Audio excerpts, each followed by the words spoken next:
All right, folks, good morning. This is Wayne Everhart from ThinkTech MD. We're in Laurel, Maryland today at the Bank Shop Bar and Grill. We're just waiting for the competitors to get their selves sorted out, get the matches declared, etc. We'll be covering the 8-ball team world qualifiers. This would be a semifinal match. The winner of this match will move on to play again at 4 o'clock. So just hang tight. I'll be right back. Again, this is Wayne Everhart from ThinkTech MD, and we'll see you in just a second.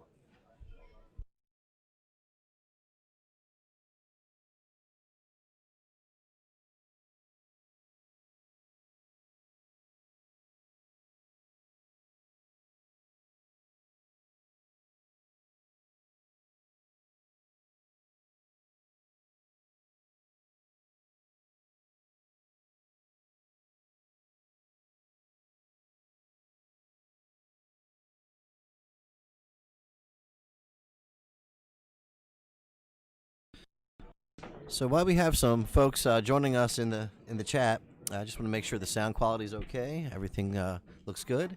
So any feedback you can give me, let me know.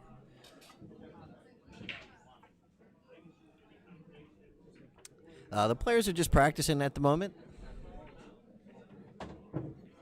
Hey, James, good morning to you, sir.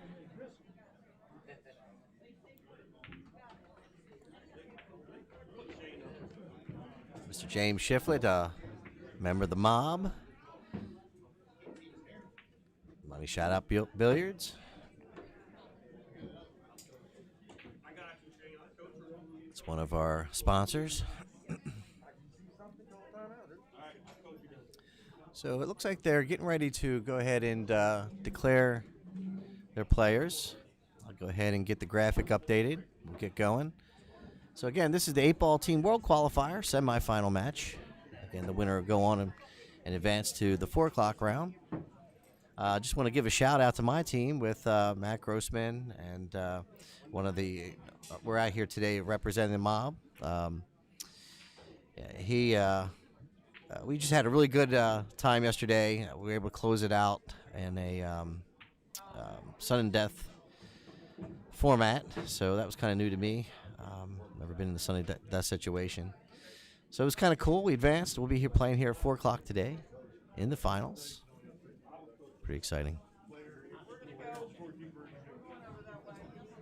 Hey, thank you very much, Nikki. Appreciate that.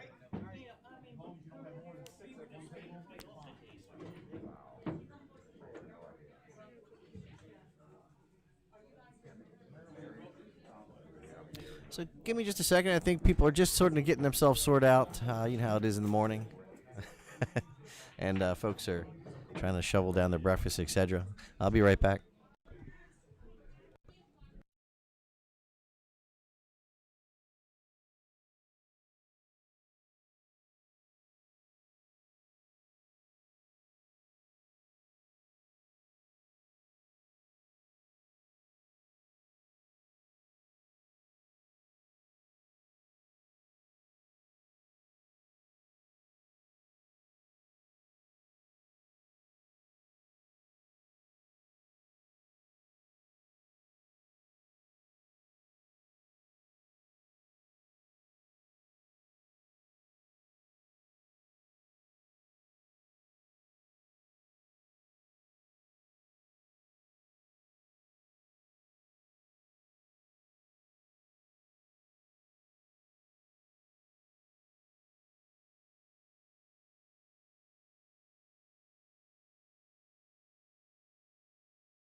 So both teams are ready to race the four. We got Larry Hill from 8 Ball Junkies and Shane Meinhardt from Now It's On.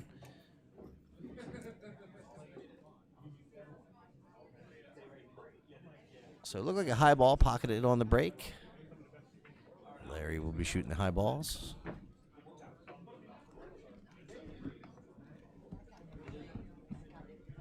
Thank you, everybody, for joining us this early hour, 11:04 a.m. Eastern Standard Time. If you're over there in the West Coast, obviously 3 hours behind.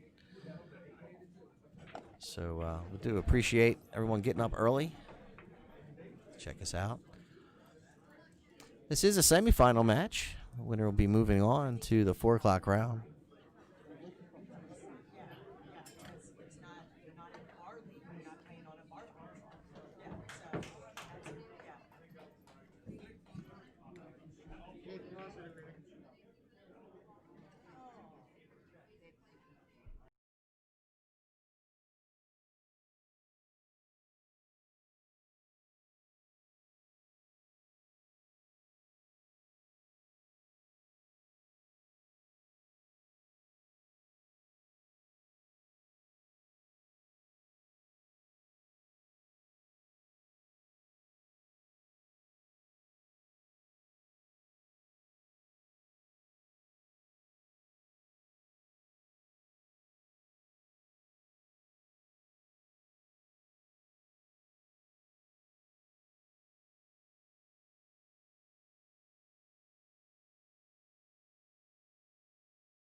All right, so just getting sorted out this morning. Getting my coffee. Thank you, Kelly.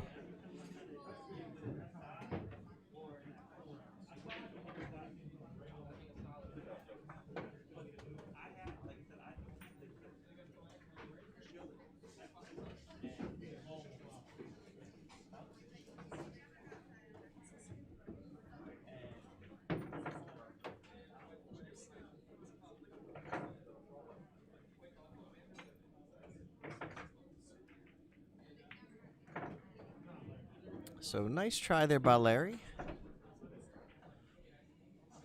Would have had the 14 ball on the side. Could have got back down table. Or the 9. So Shane to the table. Shooting the solids.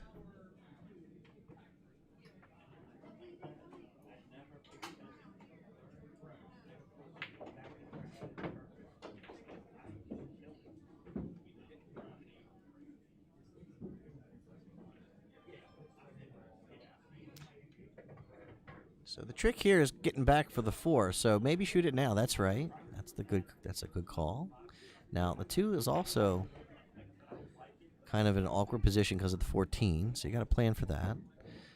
So maybe you can take care of that if you take care of the 6. Let's see how he plays it. That's a good shot. You can bump it.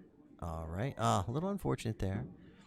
If you could have just settled down behind that 4, you might have been able to play the 4 down past the 6. I don't know. But here you go. That's right. That's a good shot. Maybe you didn't want to hit it off the 8, but still, you got the 4 ball here. Now, the problem is with the 3, trying to get it past that 11. And don't have an angle to really get back behind the 3, I don't think. You might be able to draw it back there.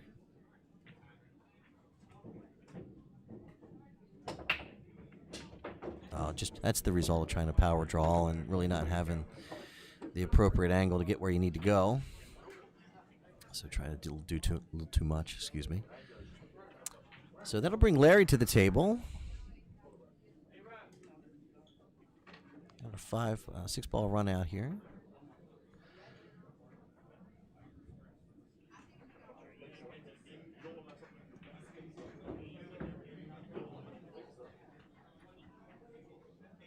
It's kind of an odd angle again.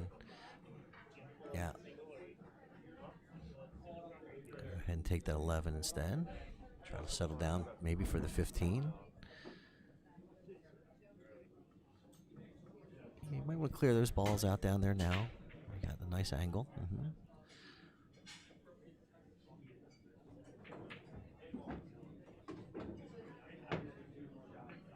Now, I think you want to get on the top side of this 3. Excuse me, the top side of this table, meaning towards that long rail. There you go. Larry had a different plan, so he's a little further down table than maybe I would have went.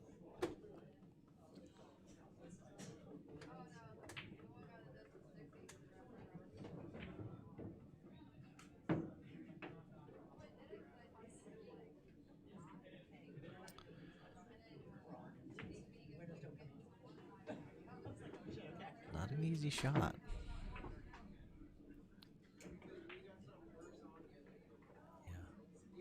Careful. Yeah. So, ball in hand given. It's going to bring Mr. Shane Meinhardt to the table. Hi, Courtney. Thank you for joining us this morning, and you're very welcome.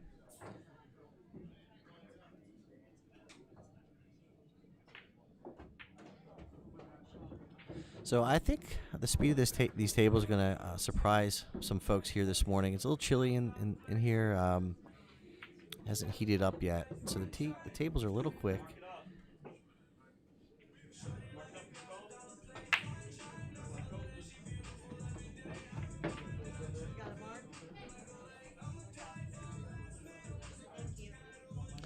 So Shane's going to go ahead and mark this bottom right corner pocket.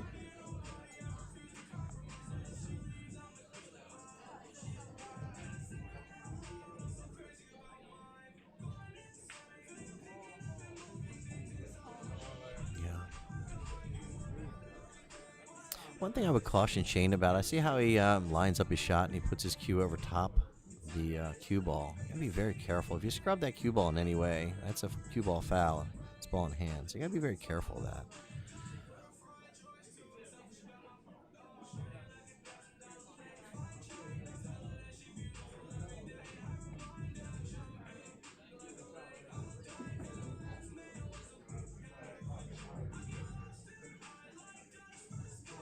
Same pocket called.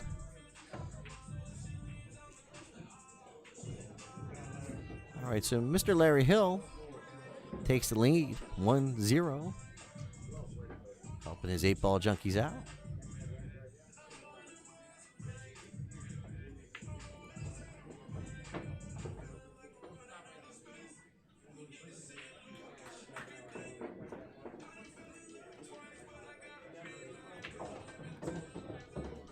So my name is Wayne Everhart from ThinkTech MD.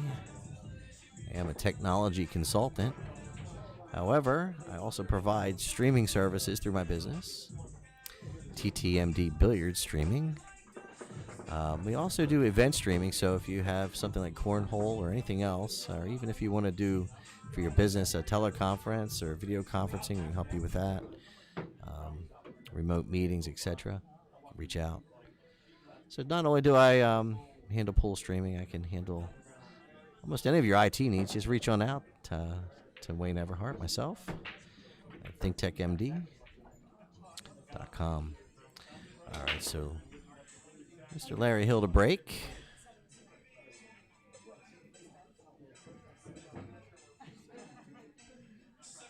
Dry break. Going to bring Shane Meinhardt to the table.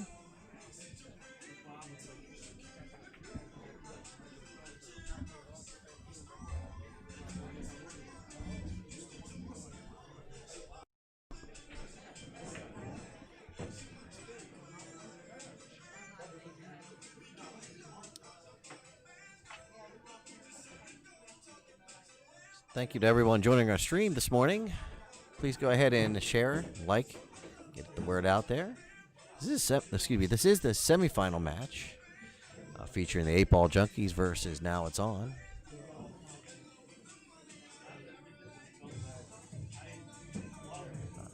Right now, we have Mr. Larry Hill at the table.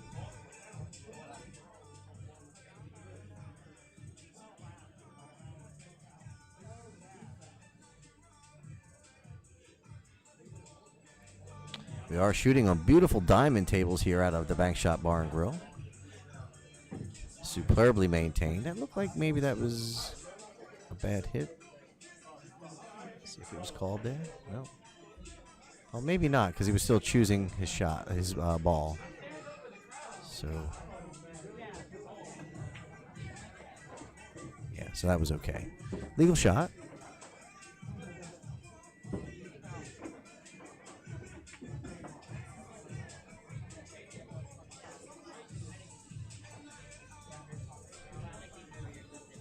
Hey, Matt Grossman, good morning to you, sir. Looking forward to getting business done this afternoon. Represent with my mob patch attached to my shoulder.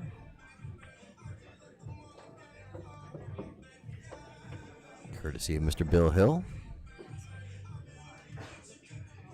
Got a feeling ThinkTech MD and the mob are going to be doing quite a bit of work together over the next many years. Good folks, Mr. Bill Hill and the mob. Good people. Mike Weller.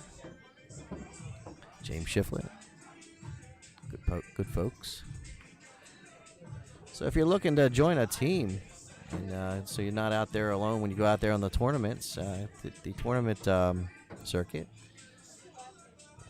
go ahead and reach out to Bill Hill and find out how you can become a mob member. Just do a quick search for Money Shout Out Billiards on Facebook. You'll find them.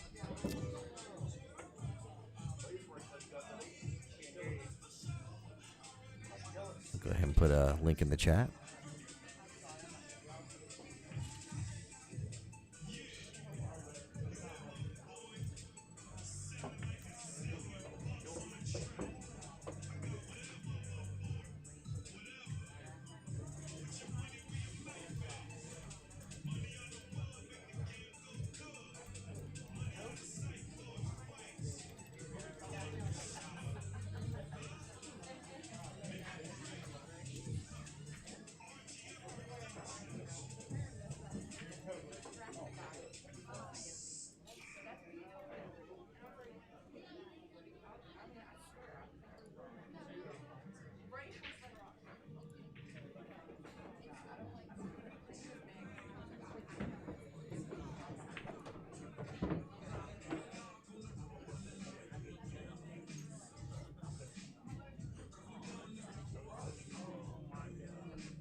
So got that link out there. Sorry, I was a little tardy. A little slow this morning. Apologies for that. Matt Grossman. Wayne's team, they lost last evening. I'm not sure if they went sudden death. I believe they did. Or if they... Yeah, I'm not sure. So I know that they lost last evening, but they will be back today. They might be here this morning. I have to go look. I'm pretty sure they are. I haven't had time to really settle in this morning.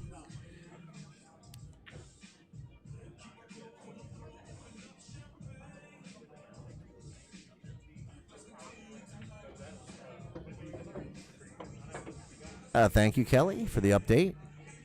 Kelly from ThinkTech MD, a sponsored player, out here helping us get the scores, keep you up to date what's going on.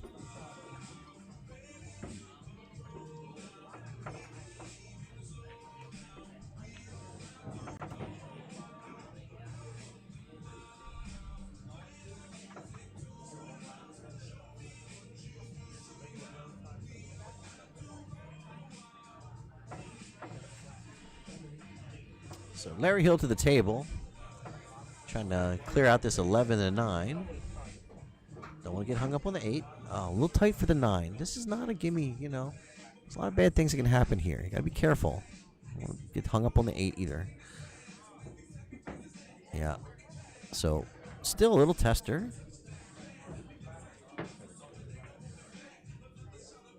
So, I'm pretty sure Larry's going to call that 8, and that we'll see. He might bank it too. Depends how you're feeling.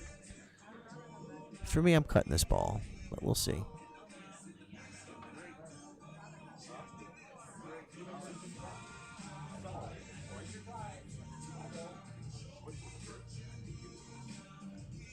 So, bank is on.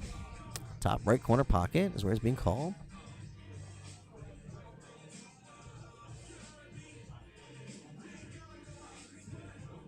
Not going to make it. Does put it over there next to the hole.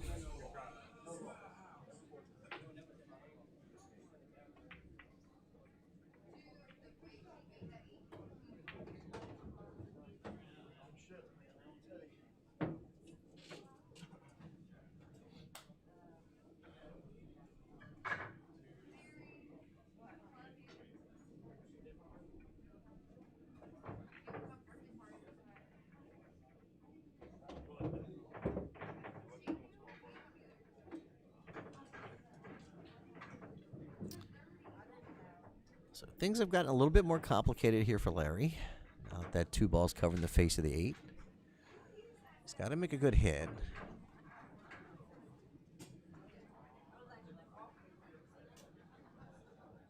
Got to be careful not to come off the backside of this 8. You don't want to scratch. If you try to get too fancy with this, you'll come off the backside of either side of this 8 ball. On a short rail or the long rail. If you don't hit this in the face or full, you're going to scratch. Got a very delicate shot here. Good shot. Nice shot by Larry. Definitely to avoid the scratch.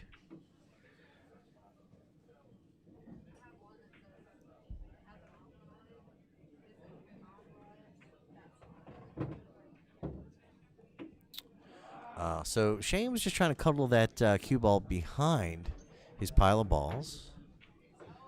Looks like it may have leaked out there. Looks like Larry is going to be able to see just past the edge of that 2 and pocket the 8. We'll see. There it is. So Larry takes it to 2-0 over Shane Meinhardt, giving his 8-ball junkies an advantage. Got some fist bumps going on over there.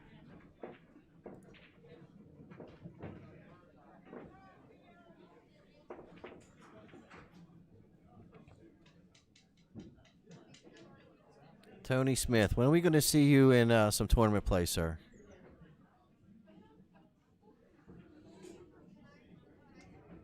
You need to get out there on the DMV tour.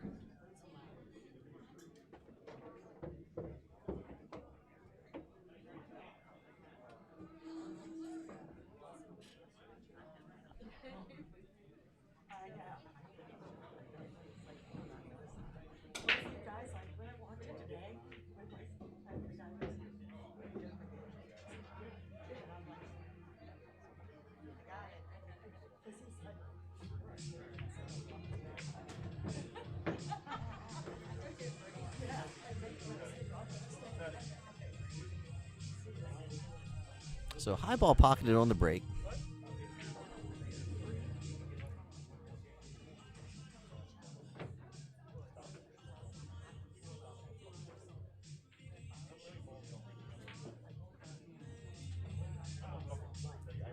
So Larry tried to just fire that 10 ball in the corner pocket there.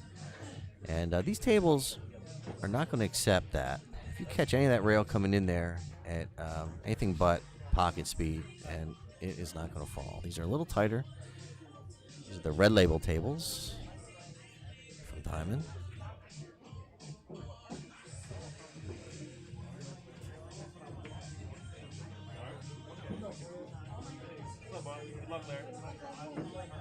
I'm up here with Leo.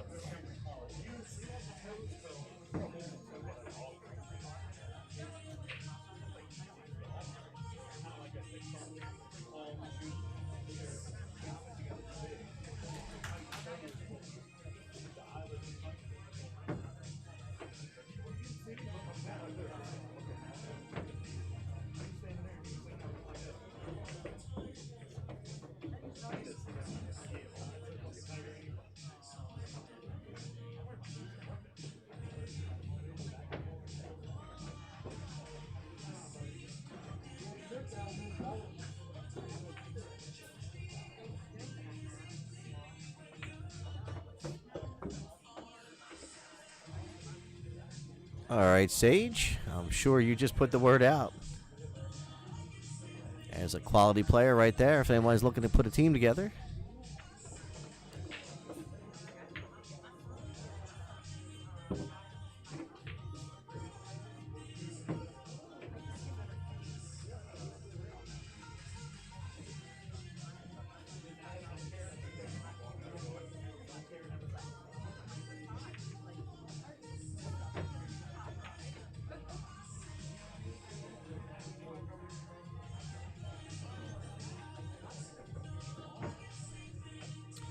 So I think Larry. Let's see what he's going to do here. Yeah, I was saying, it looked like he was going to fire that 15 in the corner there.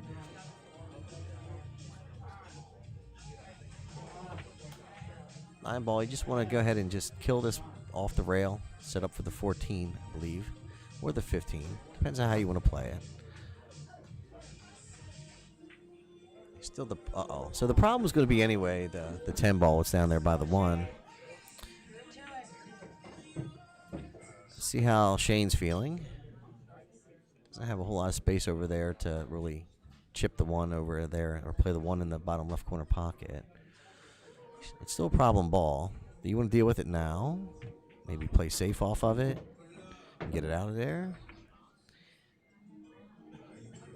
All right, so he's going to elect to go ahead and take that 2 ball. Worry about the 1 later. Set up for the 7.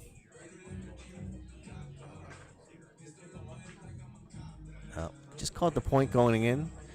As I mentioned, these pockets are very tight. If you're used to shooting on valley tables, it can be a bit of a system shock when you come over to a diamond.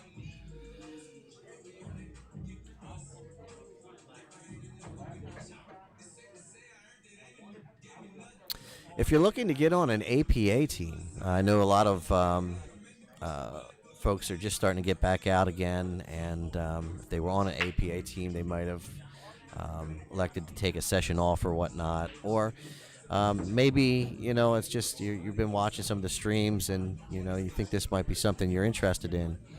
You can contact if you're in the Laurel area. You can go ahead and reach out to Dave Beatty and Vcki Beatty at the DC area APA Facebook page. I'll go ahead and put that up in our Facebook. So if you're looking to try to get on a team, we can help you out with that. Or you can just message me, Wayne Everhart, on Facebook and see if I can help you out and find a team. If you're down in the Maryland area, we have several teams connected out of the green room. They can help you find a team if you're looking to get out there and start getting active in the APA again.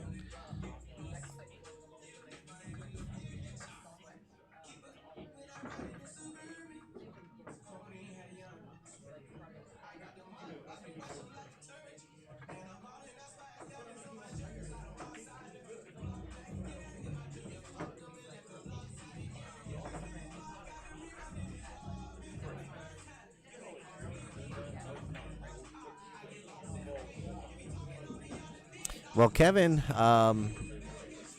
we love shooting out of here at the Bank Shot Bar and Grill. Also, highly recommend the green room. Depends on your location. Whatever's good for you. But, we can help you find a team. Just let us know.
I think Larry was just trying to sell that cue ball near the rail for an easier shot on the 11. Maybe. Okay, so play defense. Good shot.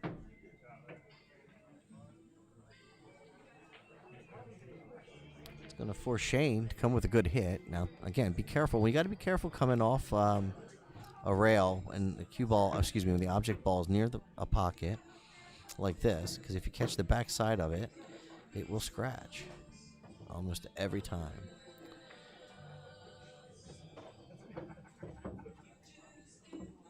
Now, there's some tricks you can do with that. If you can hit that ball with a lot of bottom, you can usually stick the cue ball. But you got to be careful in a situation like this. Oh, pretty fortunate, actually. Well, it's still a foul. But I think even if he would have hit that ball from coming off that long rail, it would have scratched anyway. But nice effort there by Shane. So Larry going to go ahead and mark that topside pocket for an opportunity to put himself on the hill.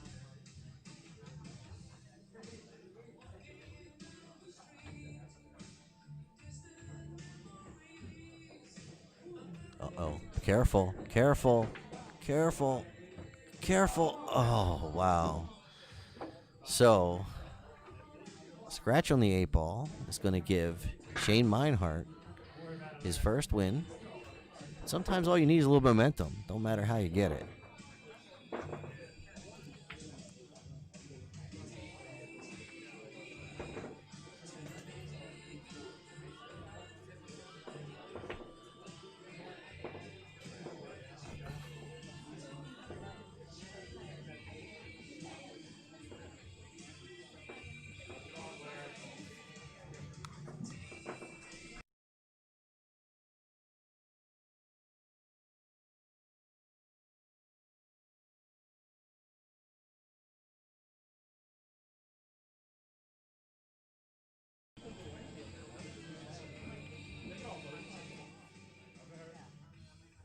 Shane Meinhardt to break. Down by 1 game. Scratched on the break.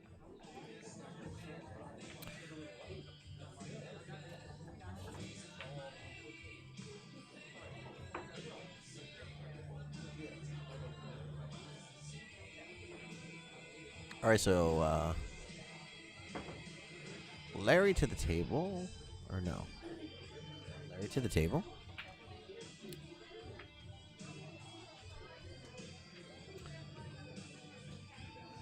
So I hope everyone's doing well this morning.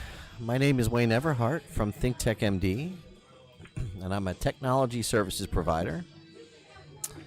I'm also a streaming services provider. We're here today with TTMD Billiards Streaming.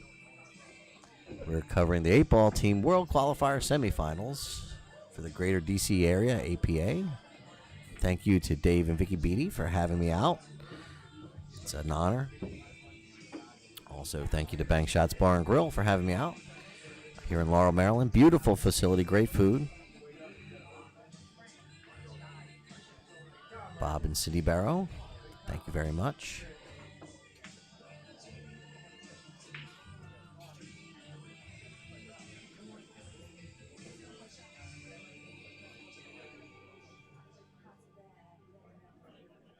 So Shane, looking at that 12 ball. Fires it in there, kicks the 8 out. Careful. Okay. I'm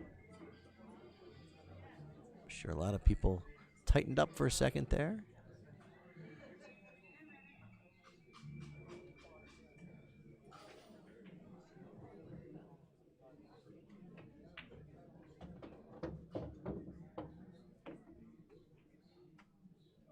Thank you very much for that, Sage. I appreciate it. I feel like we're getting better each and every week. And we just keep out here grinding, bringing whatever's going on in the pool community to all the fans and followers. It's all about that anyway.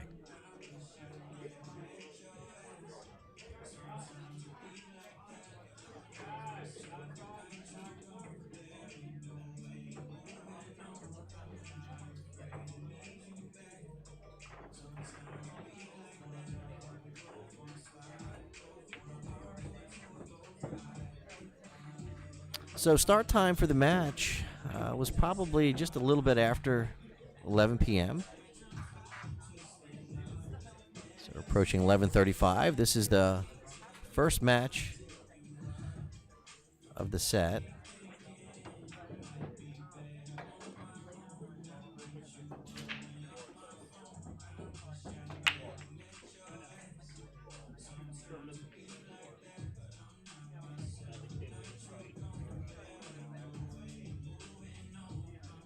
Or excuse me, the first player match.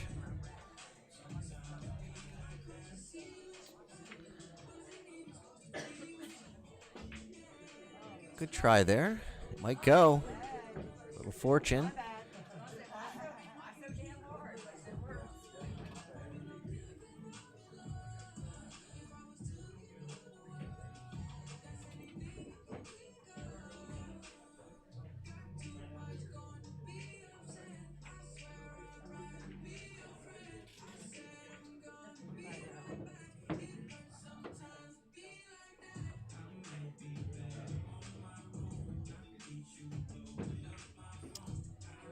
So pretty good shot there by Shane. Nice vision to recognize that he needed to bust out his balls. He still has a clump there. So he's kind of got the advantage unless Larry can free up his three.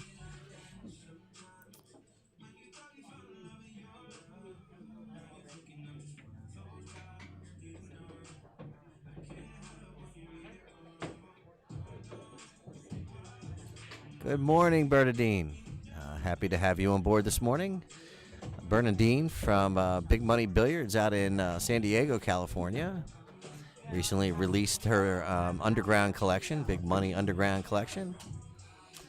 She has some T-shirts out there, straight out of quarantine 2020. For you players out there, we'll put a short up with some of her apparel in a little bit. A link to get in touch with her. Again, Bernadine Diaz from Big Money Billiards. Thank you for your support.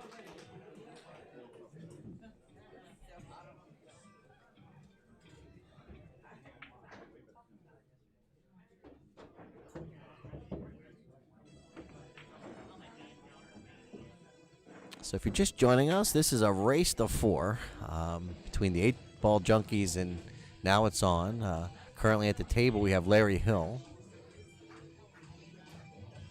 leading 2-1.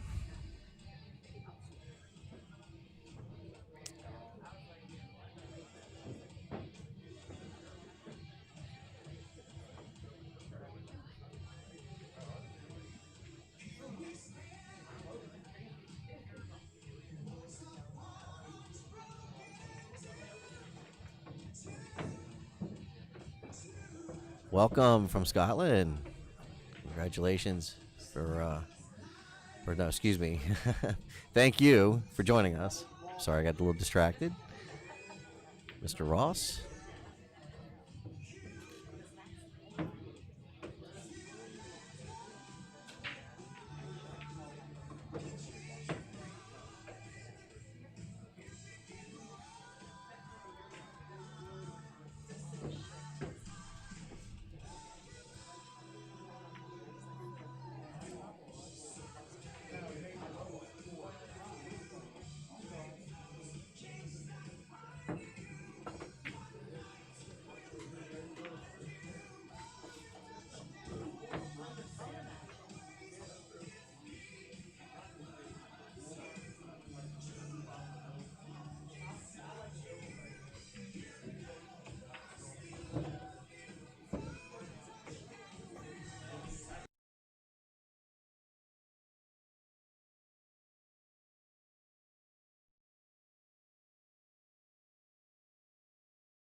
Yeah, so these are both skill level 5 players.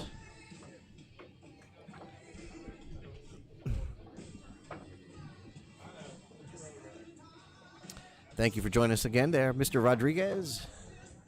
Appreciate that.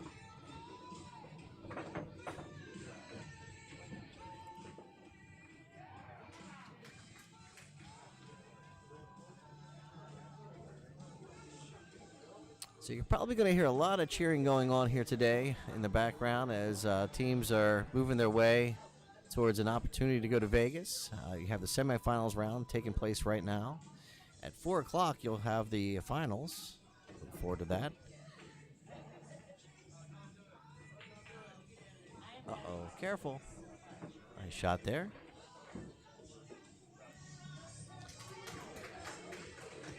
So you need to be careful not to scratch in the side pocket. You need to get down table for the 8. So he's going to look like he's going to try to back cut this 3 ball. Even so, you got to hit it with a little pace. So the cue ball is going to be moving. It's not an easy shot here.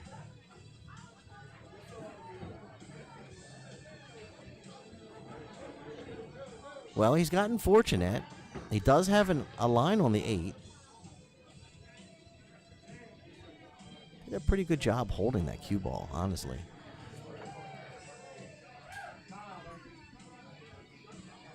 All right, so I believe timeout called. Stand by. Yeah, timeout's called. So while that's taking place, I'd like to say thank you to Lambros Cues.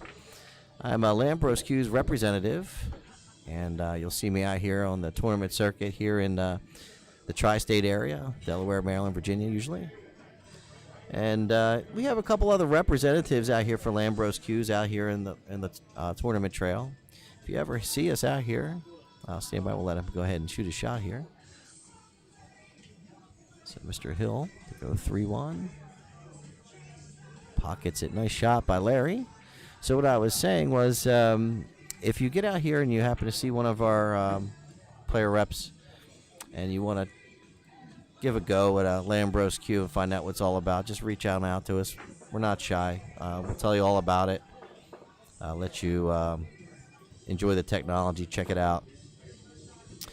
Mr. Lambros just recently released a new low deflection shaft. When it's coupled with his new Truth Series cue, I'm talking about one super low deflection system. So if you want to check that out, just reach on out to me. You can work that out. So Lambros Cues, check them out, lambroscues.com. In my opinion, one of the world premier pool cue makers, custom pool cue makers.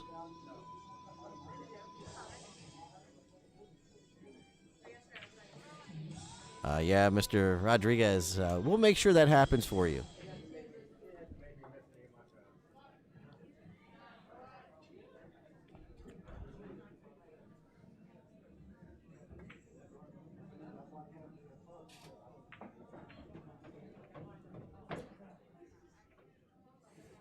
So Mr. Larry Hill to break on the hill. 3-1.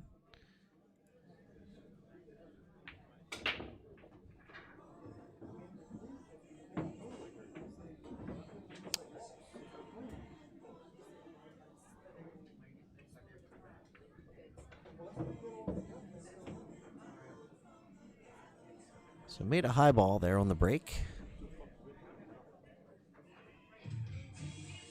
So for Larry, the stripes are on.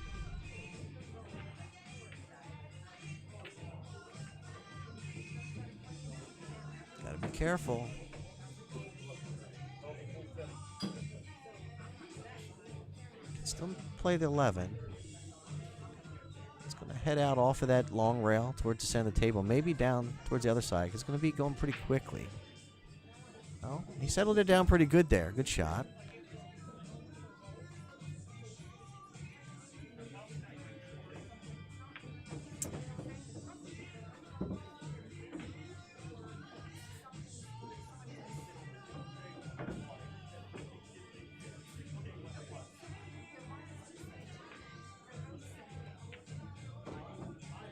So for Larry, the obvious problem right now is the 15 ball and the 8 ball.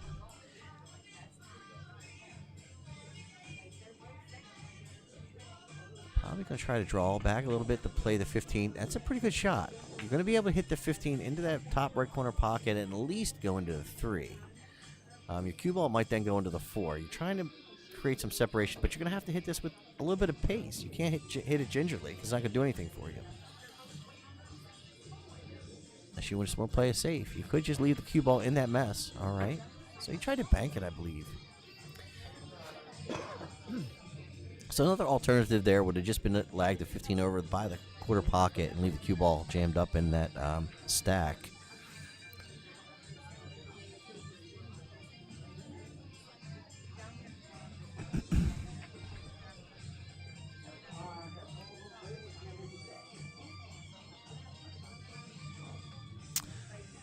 So Shane Meinhardt, from Now It's On, at the table.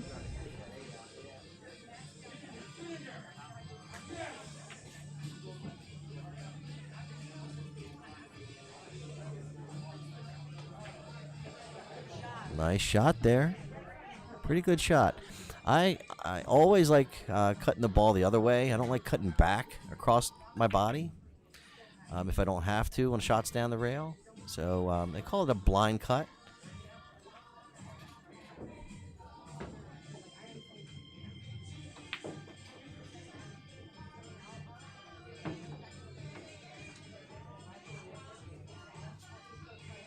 And not to say I don't shoot those shots. That's not what I'm saying. I'm just saying that, in my experience, the blind cuts are the more difficult of the shots.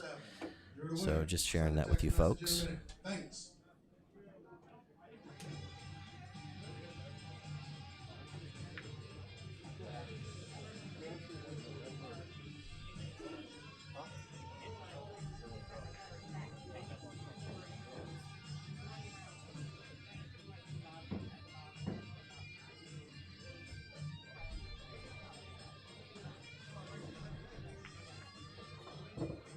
So Shane eyeing up that 6.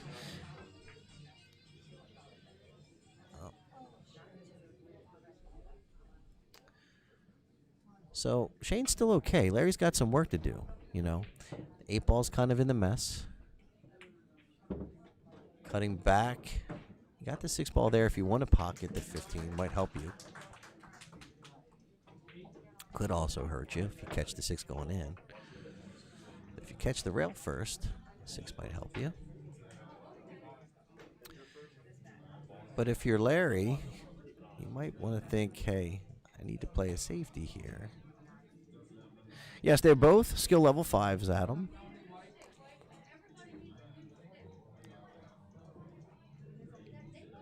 First chance for me to see both Larry and Shane. They're new players to me.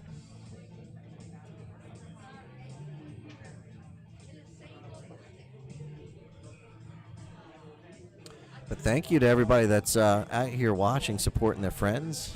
It's awesome.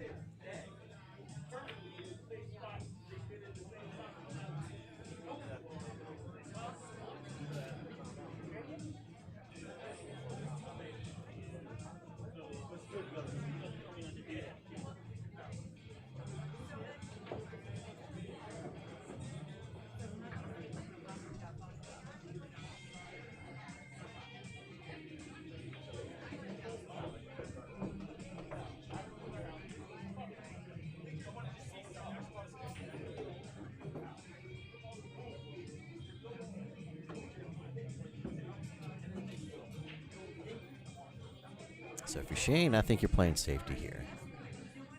This one maybe bump the 3 and knock the 4 out. Leave the cue ball behind that 3-8-7. We'll see what Shane's thinking.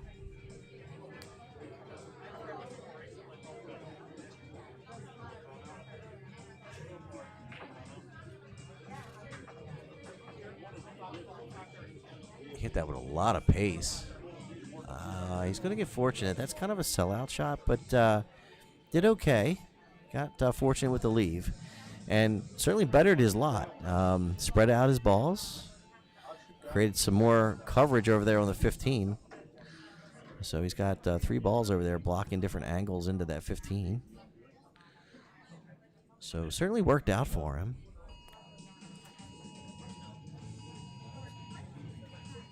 We're getting an emergency alert on everybody's phone here. I wonder what that's all about.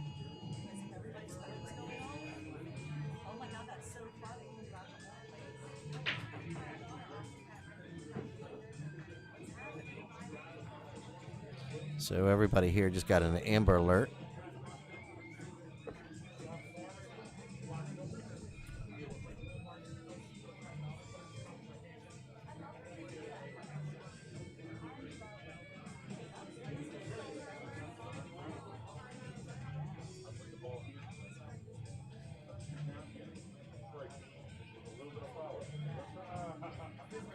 So ball in hand there to Shane.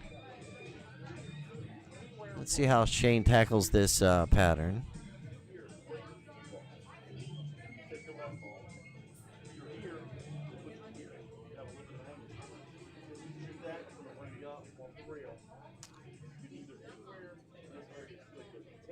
So decisions being made.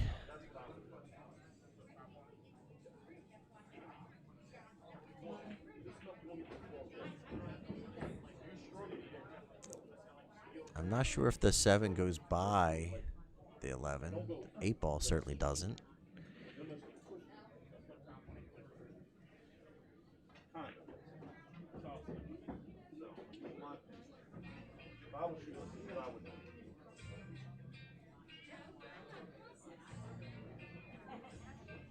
So let's see what Shane has in mind. Maybe you can cut that 7 over there and just block the pocket and see what he's thinking. He's going for the bank. Nice shot on the bank. I'm not sure what the reward's going to be.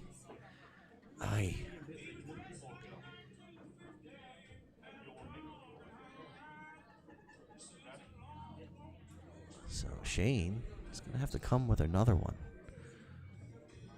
So go ahead and bank it back there where he's at, in that top left corner pocket. Oh, it looks good. Oh, wow. Good try there by Shane.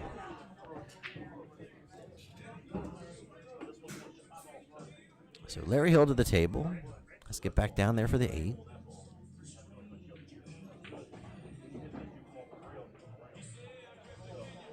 So certainly not ideal position. He's going to put his thinking cap on here for a second.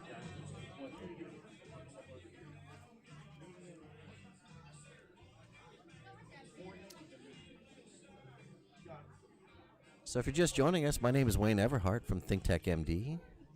This is TTMD Billiard Streaming.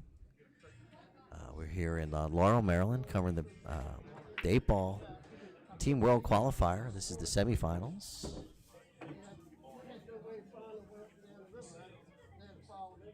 We're at the Bank Shop Bar and Grill. I'd like to say thank you to Cindy and Bob Barrow for having me out. Thank you very much. Also the Greater Washington APA.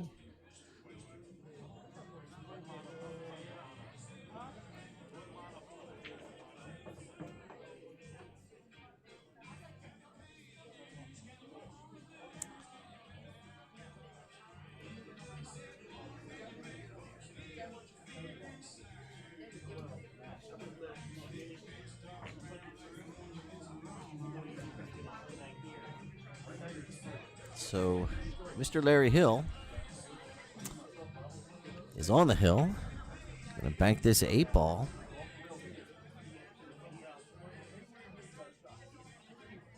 And that from here, that top right corner pocket.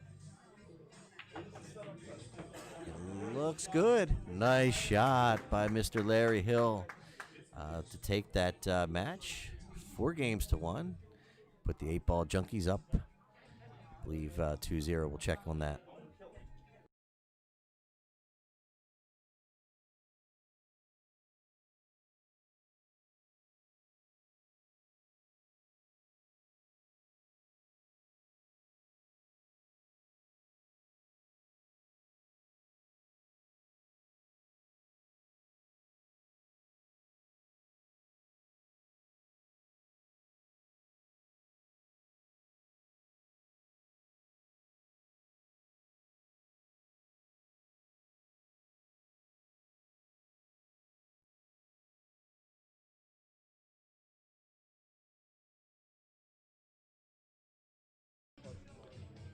All right, so with a nice shot there by Larry Hill to bank that 8-ball. And Shane, man, good effort to try to bank out there at the end. But Larry Hill pulling it out. 4 games to 1. Puts the 8-ball junkies up 2-0 of the team score. We're just waiting for them to go ahead and declare their players. Again, my name is Wayne Everhart from ThinkTech MD, and I'll be right back.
Yeah, so you're right. They did. The players did ask to have the ball switched out. I will confide that sometimes when you clean the balls, as often as they clean them here, they start to get like a wax build up on them, and they get a little sticky.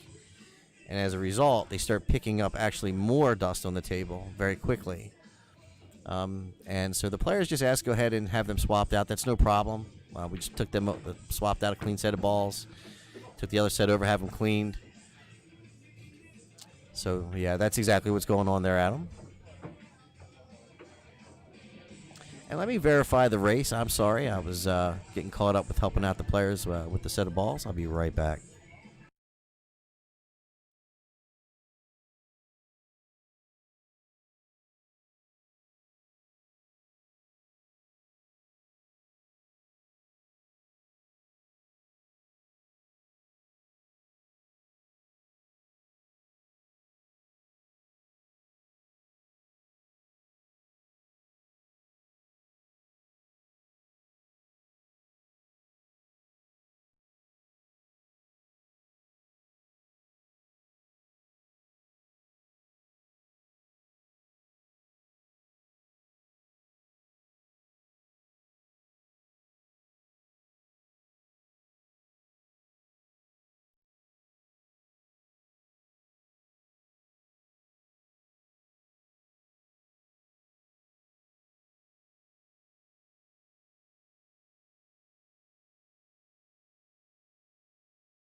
So Roy Conley to the table. From now it's on.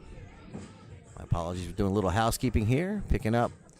I'd go get go get a set of balls. I went and grabbed a a brush for the table. Oh man, tongue-tied.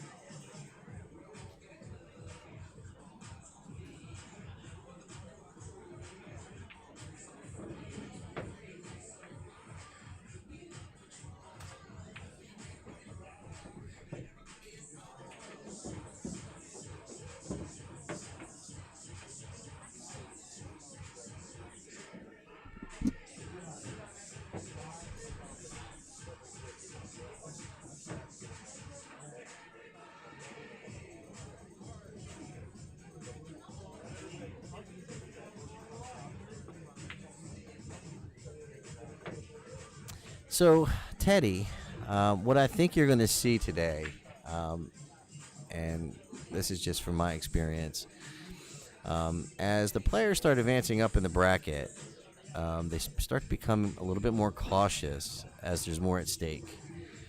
So you'll see them shoot less at what we can call sellout shots or flyers and stuff like that. So don't be surprised if you see a bit more of the safety game today.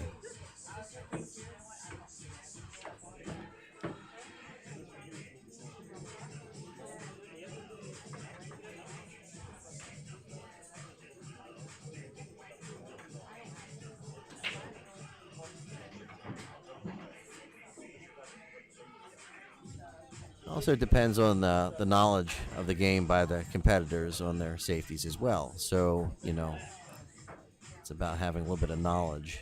As some people just don't know certain moves, haven't learned them yet.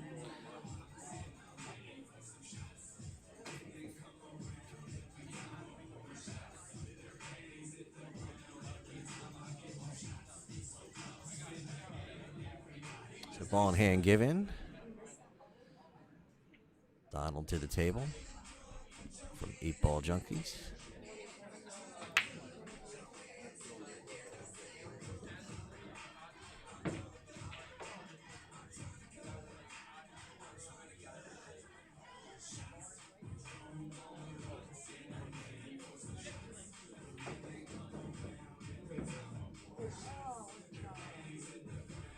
That's going to be trouble. Ouch. So, it's going to bring Roy Connolly to the table. However, the 8-Ball is in a precarious spot. Doesn't really have a hole. So I guess if you're Roy, you may not be in a hurry to pocket either one of these balls.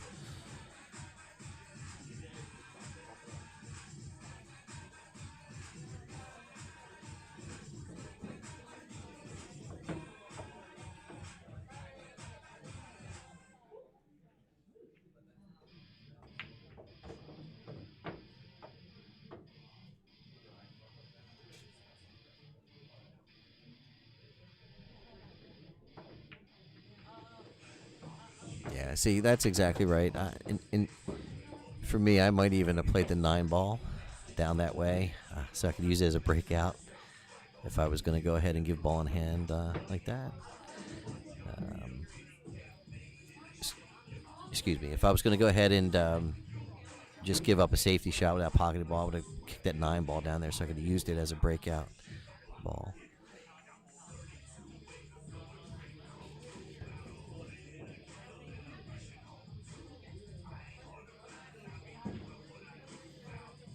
So again, ball in hand given. I think if you're Roy, you need to sort of this 9-Ball down there so you can use it to your advantage.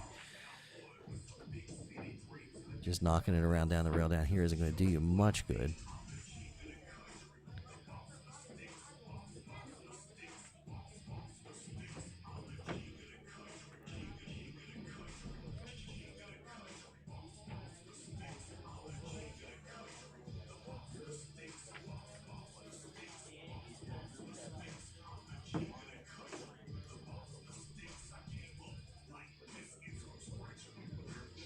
Thank you for the update, Kelly. So that's a good shot, but here we are. We're back to the 8-Ball again. What's the plan? Let's see what he's got in mind. Good shot. That's the play.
so Roy banks that 8 ball.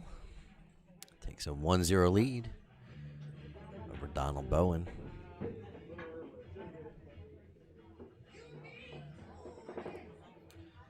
All right, so if you're just joining us, my name is Wayne Everhart. We are out at the Bank Shop Bar and Grill in Laurel, Maryland. And it's the greater D.C. area, APA, 8-ball team world qualifiers. This is a semifinal match.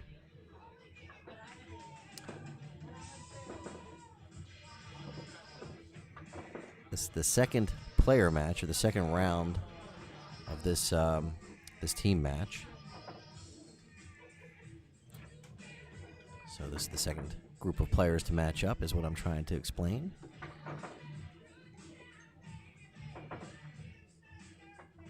And we'll have Roy Connolly the break from Now It's On.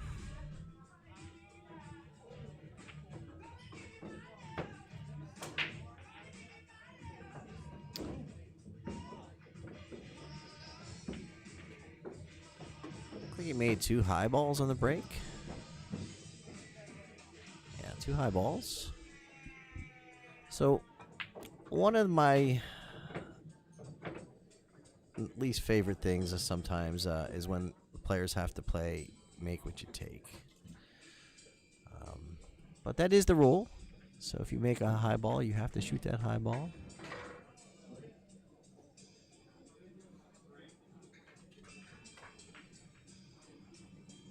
Good shot. Well, it'll work.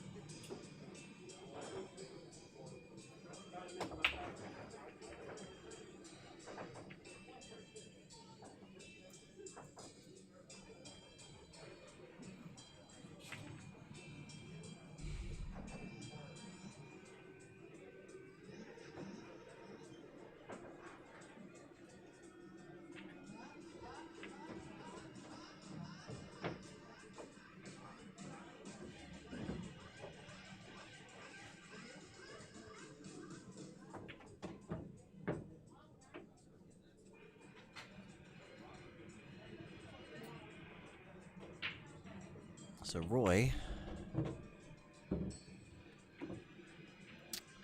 trying to figure out if the 9 ball goes by that 4. Let's take a look. So it looks like it does.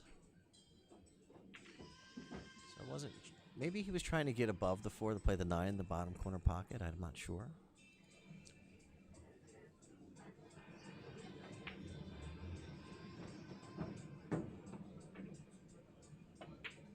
But one thing's for certain now.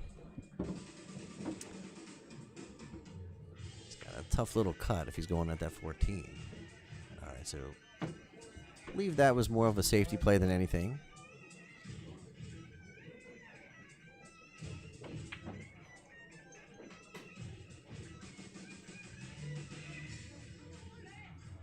Mr. Donald Bowen to the table from the 8-ball Junkies.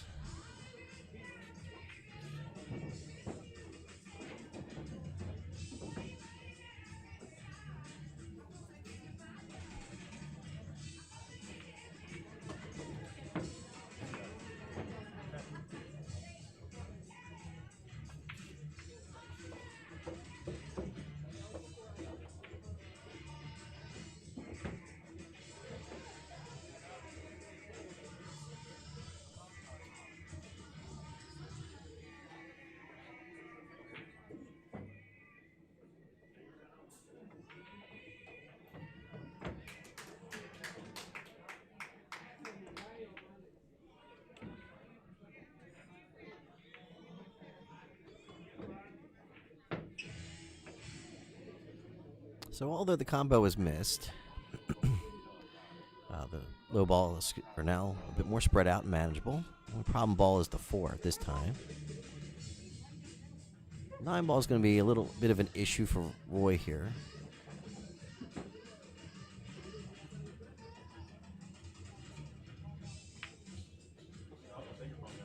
Yeah, so he's going to think about this one a bit.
All right, so I had a minor heart attack.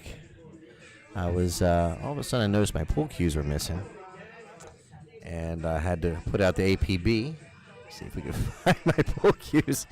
It turned out one of the teams, one of the youngsters here with the family, picked up the pool cues when they were moving, and took my cue by accident. So recovered pool cues. I'm feeling much better now. I can focus on the match. Donald Bowen to break. Tied 1 game apiece.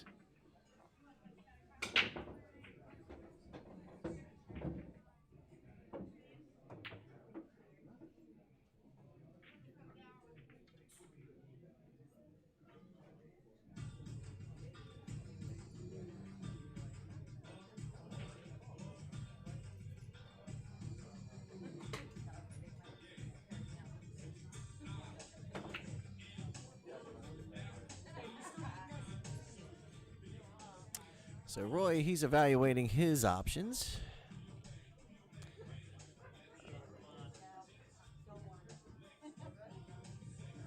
He made up his mind on the 15 ball there. Drawing it back out towards the center of the table.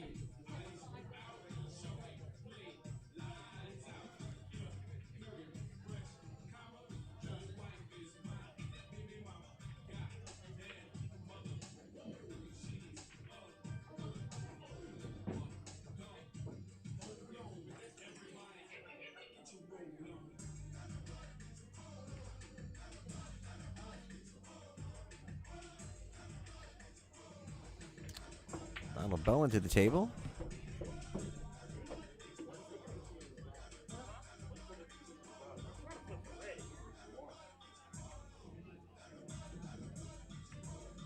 So if you're just joining us, we're here at the Bank Shop Bar and Grill in Laurel, Maryland. We're covering the 8-ball Team World Qualifier. This is the semifinals. Winners of this match will be playing again at 4 p.m. in the finals. I'm blessed to be in the finals already. We secured our position yesterday.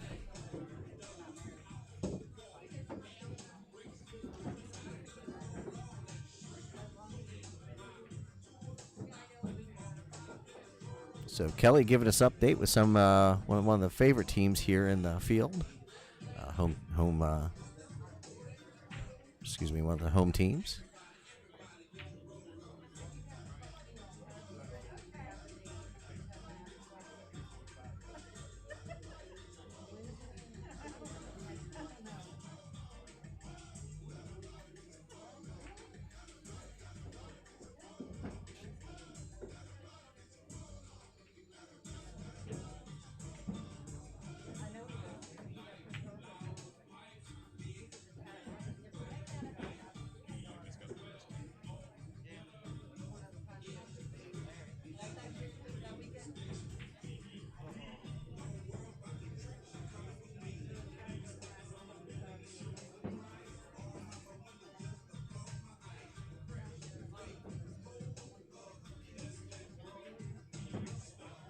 So Roy with a nice try there.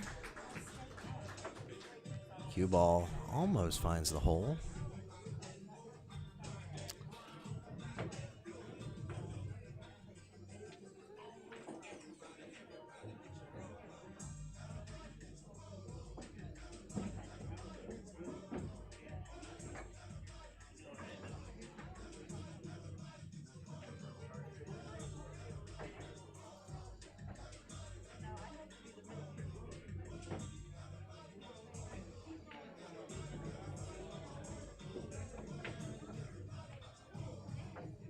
So Donald looking pretty good here.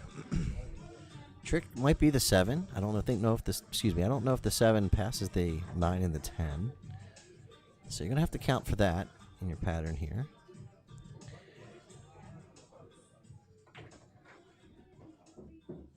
He might have bumped it enough to give it a line. Didn't quite get over there for the 1, so he's gonna have to bank the 1.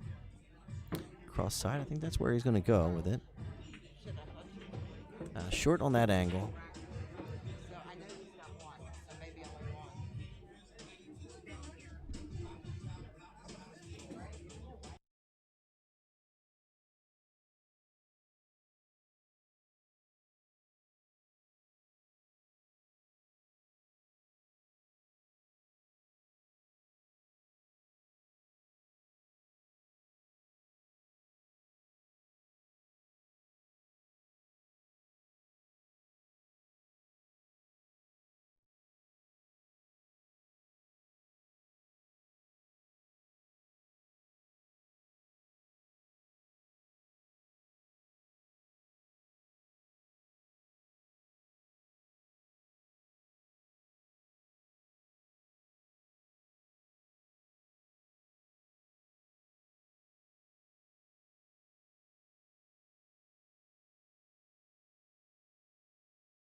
All right, so Roy Connolly to the table. Apologies, I had to get something in my belly this morning, this afternoon rather. It'll be a long day.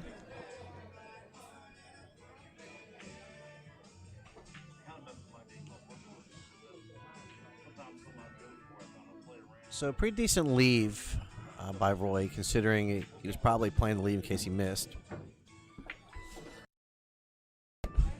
Left it a little bit of a tough angle to really make the one. Gonna have to spin it probably in the corner pocket. You gotta be careful not to scratch in that corner pocket where you're at, where Donald's standing. So he goes ahead and plays safety, but I believe that's gonna give Roy the 8 in that side pocket. We'll see. There it is. So he's gonna mark it up.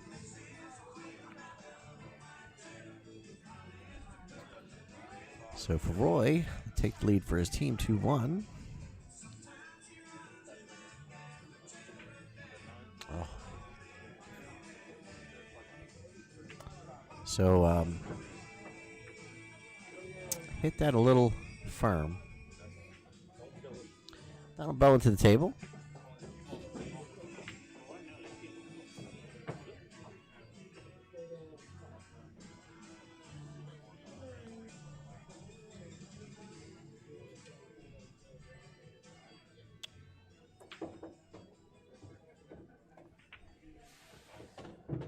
All right. So Donald takes the lead 2-1 over Roy Connolly.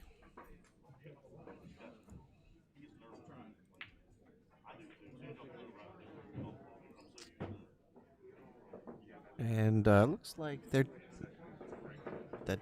Donald's taking a break. I'm going to use the same. I'll be right back.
So Roy, excuse me, Donald eyeing up the 4 ball. Just catches that 5 going into the pocket. Roy Connolly to the table. From now it's on.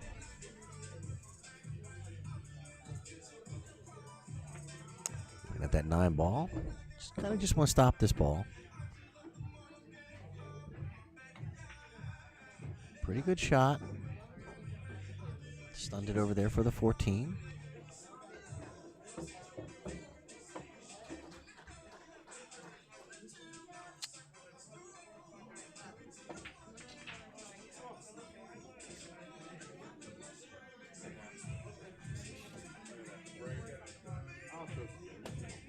Uh-oh.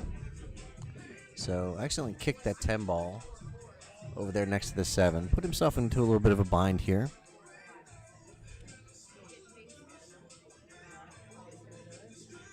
Now,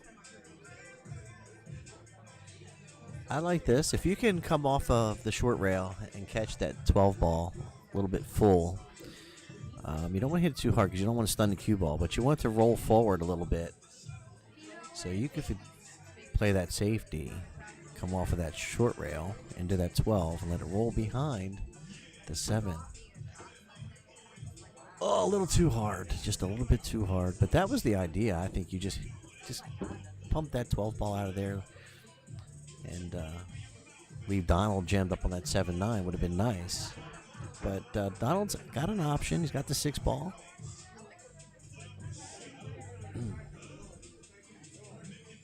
Just not looking comfortable yet.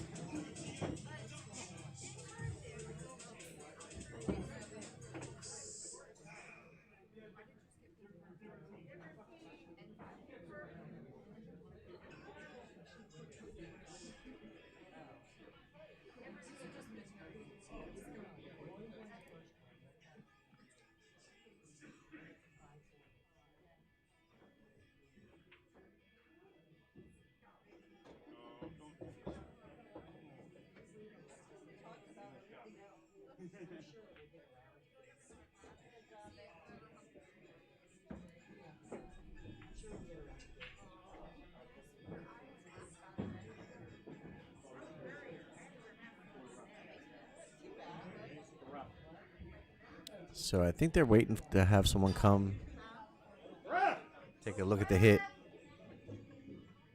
Ref being called.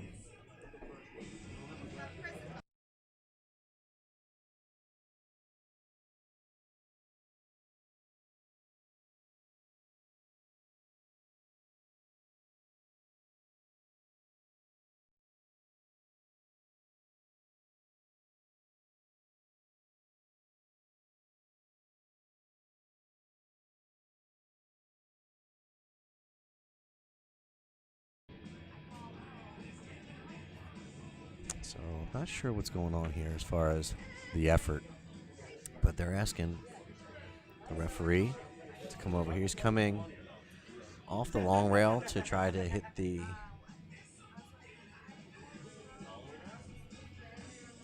Trying to hit that 10 ball. Good try. Probably could have came off of the short, that long rail to the short rail. Came off that bottom short rail and hit the hit that 10 ball.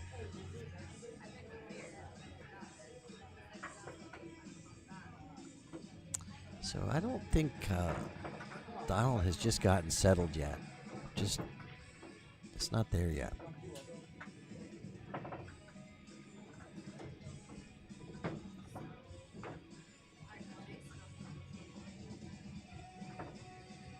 But, in all honesty, it's going to force Roy to do something with this 10 ball, which may free up the 7.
Excuse me.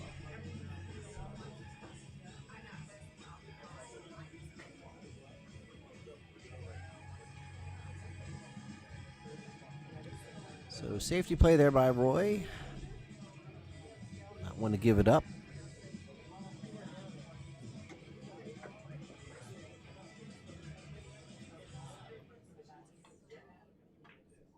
Oh, nice shot there by, excuse me, Roy. That was Roy. Excuse me. Good shot by Roy.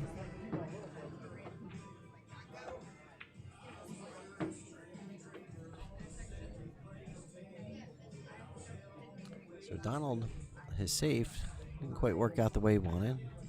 It's going to leave Roy an opportunity to play this 8 in the topside pocket. Now he's going with the corner. All right.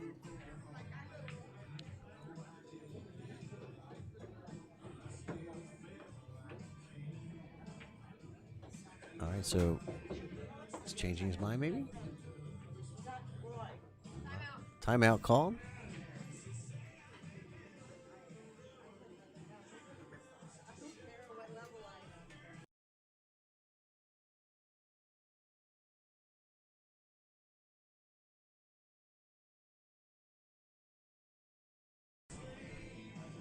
All right, so playing the 8 inside.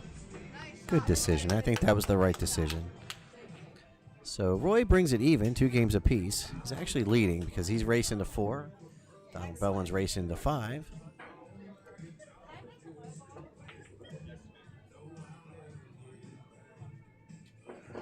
So if you're just joining us, my name is Wayne Everhart from ThinkTech MD. We're in Laurel, Maryland today at the Bank Shop Bar and Grill. We're covering the 8-ball team world qualifiers. This is a semifinal match. Thanks to David, Vcki, Beatty from the Greater DC Area APA for allowing me out to cover their event. We'll be covering the 9-ball world qualifiers coming up. We'll be covering the Masters world qualifiers coming up, as well as the ladies world qualifiers. We'll go ahead and put our event list in the chat. Got a lot going on between now and January. So check us out. Make sure you follow us.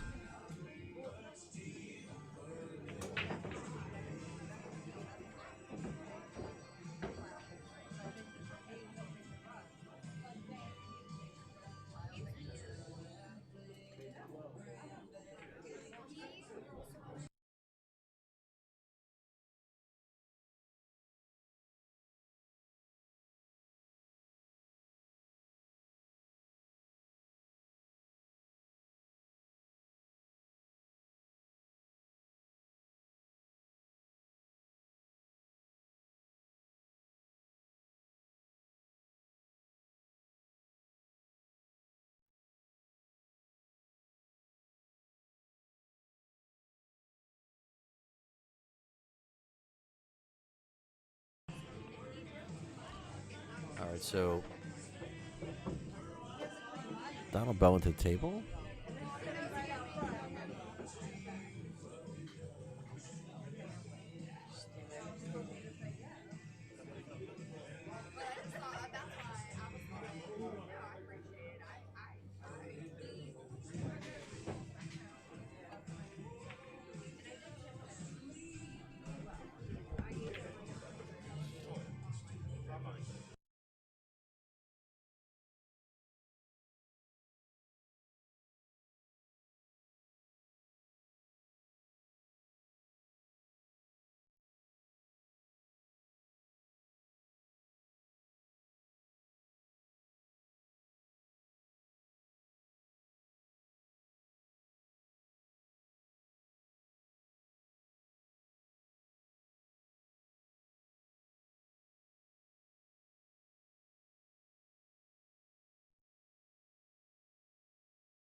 Okay, that was exciting. He was able to close it out with an 8 on the break, and that closes out that match. I'm going to update the score in a minute, so please just stand by.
right, so Jason McGill to break. Thank you, Kelly, for filling in and keeping score.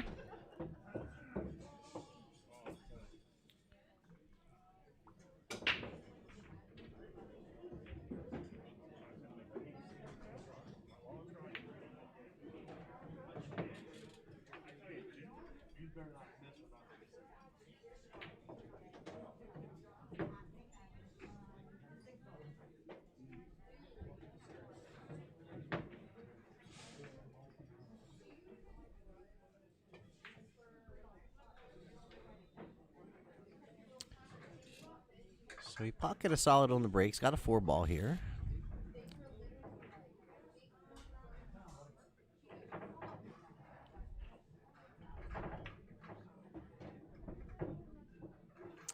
Lisa to the table. From now it's on. So this will be a race to 3. My name's Wayne Everhart from ThinkTech MD. We're out here today at the Bank Shop Bar and Grill in Laurel, Maryland.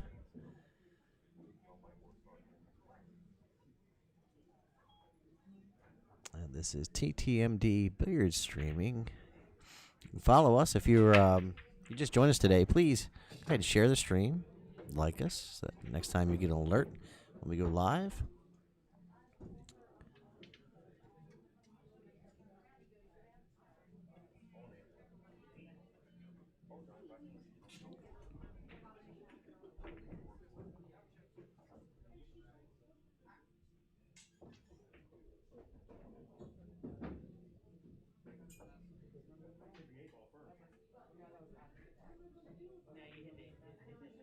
Oh, you're the greatest. Thank you, Stace.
So these teams are playing to move on to the final round, which will be playing at 4 p.m. today, which will be the finals for the 8-ball team world qualifier.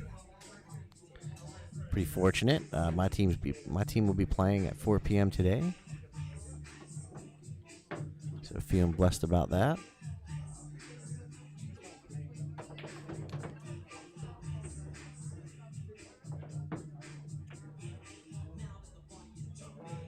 Jason McGill to the table for 8-ball junkies. Both teams are knotted up 2 apiece.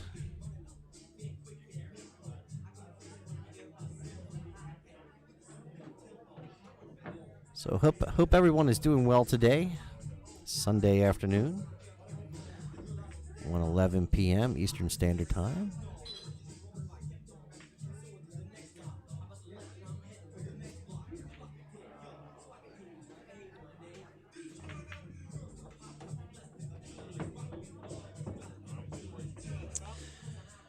Lisa Keith to the table.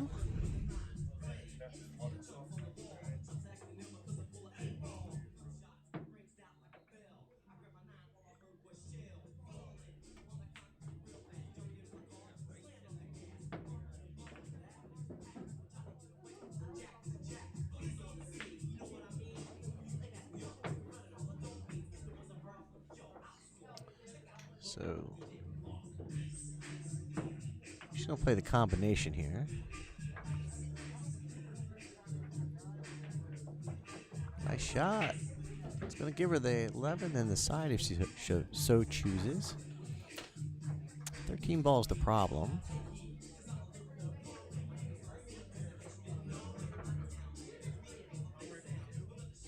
So yeah, the 15 ball on the side.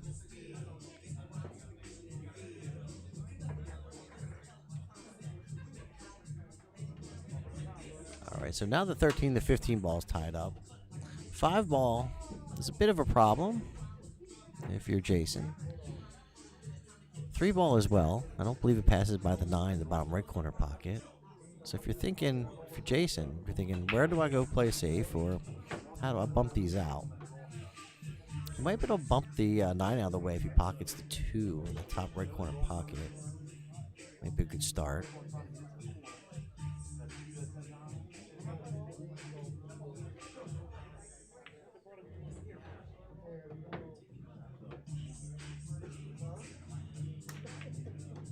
So I think he's looking at the 7 ball here. No, still some indecision.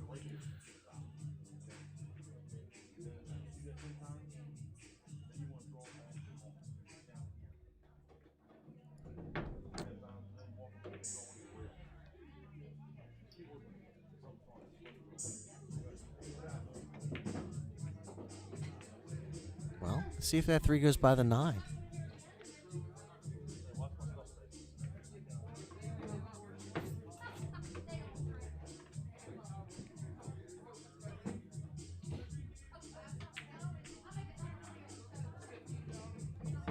If not, you just want to hit it with pocket speed and block the pocket.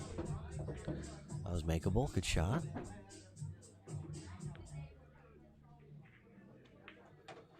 So now you still got to worry about this 5 ball. If you can pocket, let's see how he's playing this ball. I think he's playing the side. Oh. I wasn't sure how he was first lining up. I thought maybe he was lining up to play it in that bottom left corner, hand corner pocket and maybe draw down into the 5. Bust it out a little bit. So Lisa, kind of the same issue. She's got her balls tied up with the 5 ball. The 15 and 13 are together.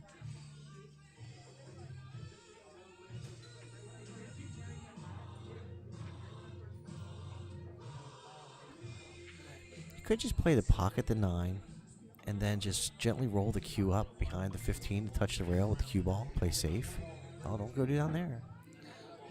So if it's me, I don't even think I try to make this 13. Maybe play the 13 ball or cue ball. Just get the rail. You want to play safe behind the 15 if you're me. But no, she went for it.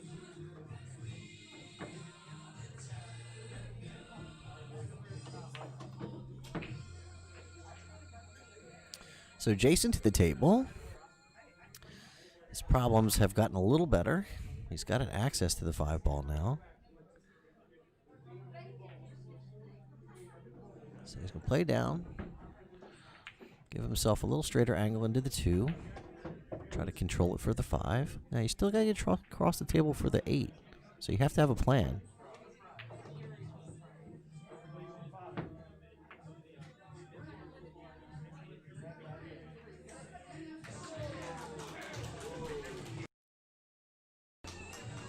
Some cheering going on in the background. Sounds like people getting awful excited. You know, they're getting closer to the finals. For an opportunity to go to Vegas.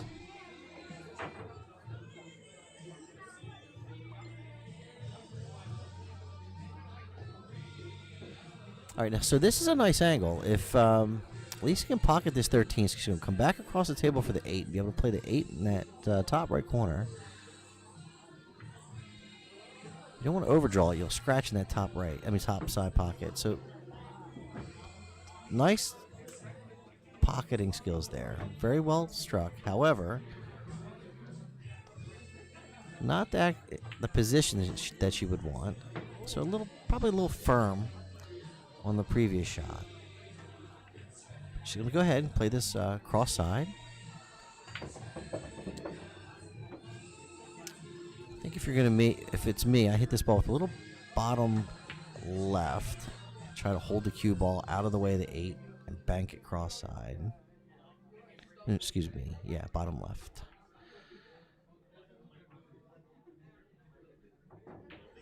Look at that bank. Nice shot there by Lisa.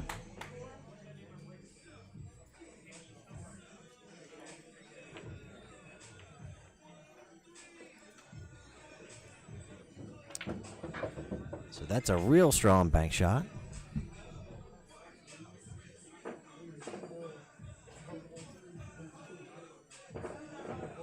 So both teams, the 8-ball junkies, and now it's on. They're tied 2-2 in their third match, going into their third player matchup.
So scratch there by Lisa. Going to bring Jason to the table, ball in hand.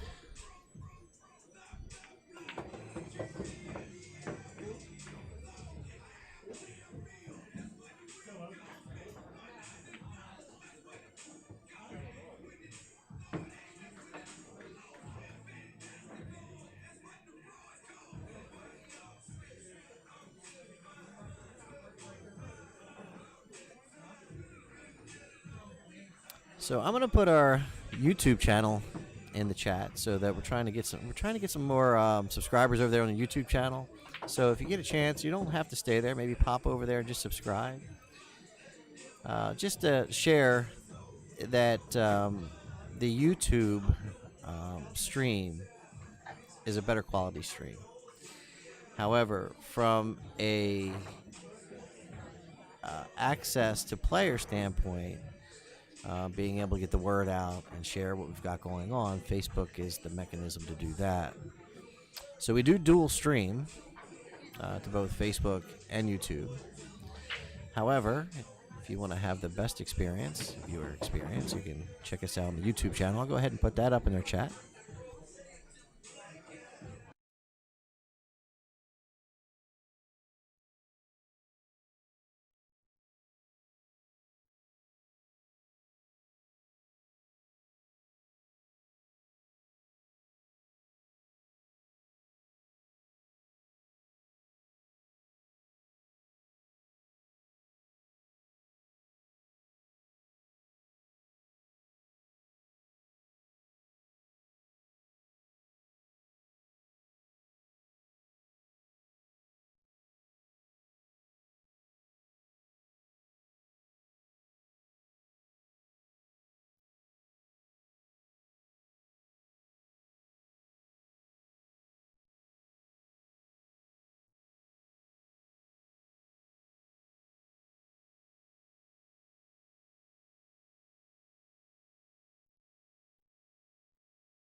So there you are. Go ahead and put that YouTube link there.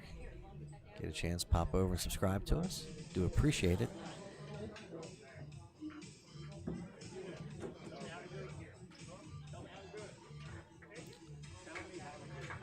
So Jason trying to solve this puzzle. Oh.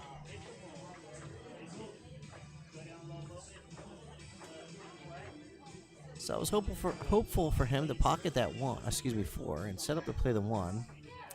That top right corner pocket. However, just didn't work out for him.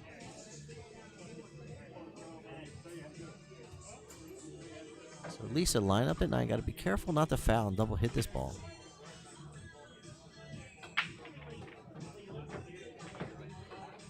So, yeah. So anytime you have a shot like that, I personally suggest you go out there and get someone to watch it, so there's no question.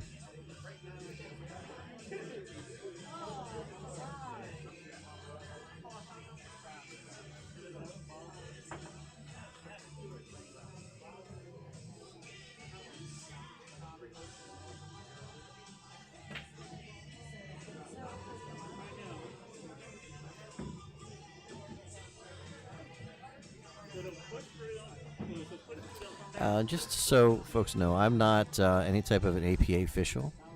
I don't have any role like that. I'm just here streaming. Just an observer and reporting. So I don't have any official capacity to say anything about what I think in that regard. However, I will suggest anytime you have a close shot like that, you always ask to have someone come over and take a look.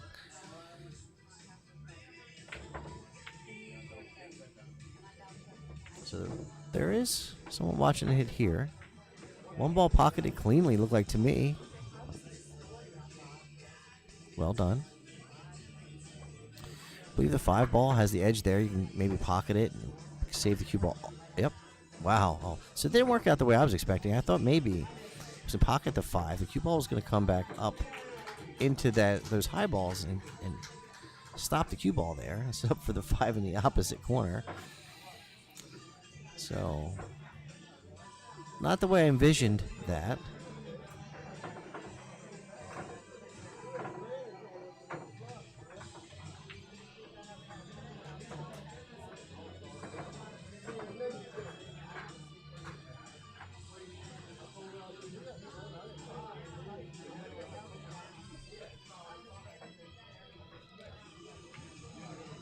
So Lisa taking a look at her options.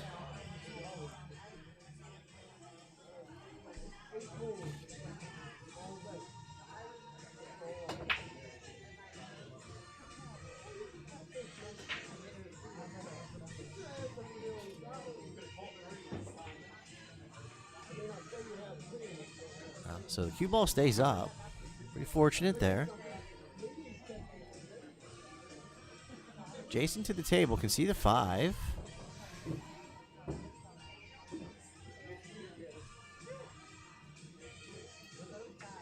Now, you back cut this ball. Where do you think the cue ball is going to go? It's probably going to go down somewhere between the it's at the 10 ball and the 11. So, well, I was figuring to pocket that ball. I didn't think it was going to go cleanly between the 10 and 11. I figured it would collide with the 10 and 11 and kind of leave almost nothing for the 7. However, went through there cleanly around the table. Still a missed shot. Going to bring Lisa to the table.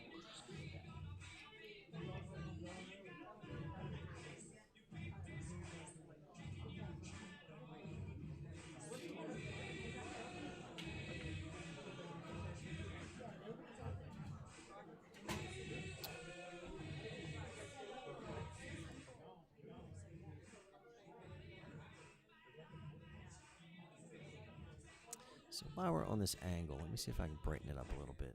It's a little dark.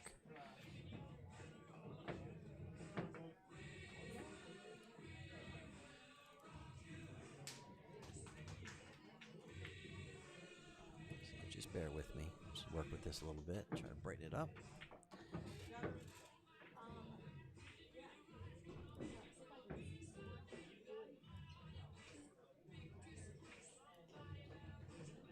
How's that?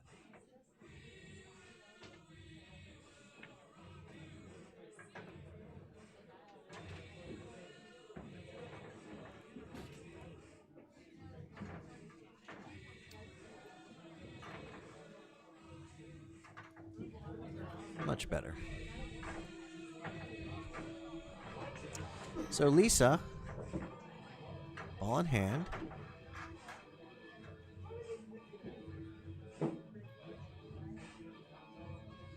Trying to figure out what she wants to take first here.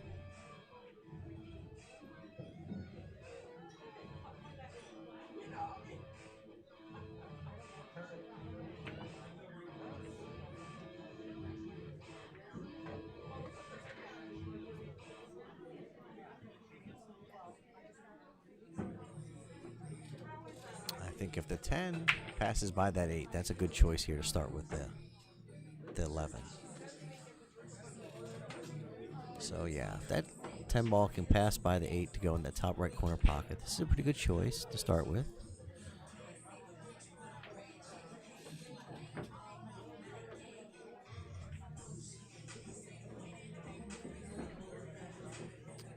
This isn't bad either. Oh, she'll go with the 10. I thought maybe she would go with the 15 ball there.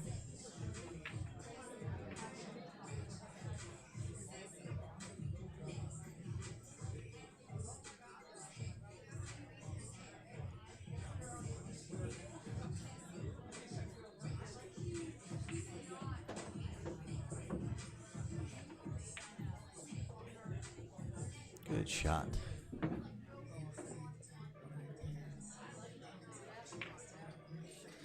I will. No, this is the semifinal. The 4 o'clock rounds will be the finals. Thank you for joining us again today. So the folks that are currently playing this round are playing for the 4 o'clock round, which will be the finals.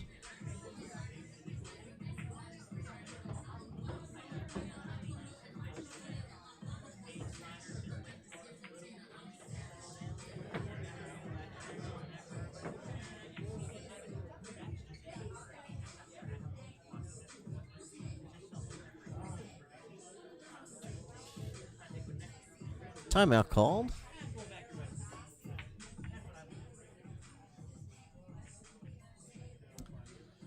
All right, so while I have a minute, I'd like to give a shout out to Lambros Q's.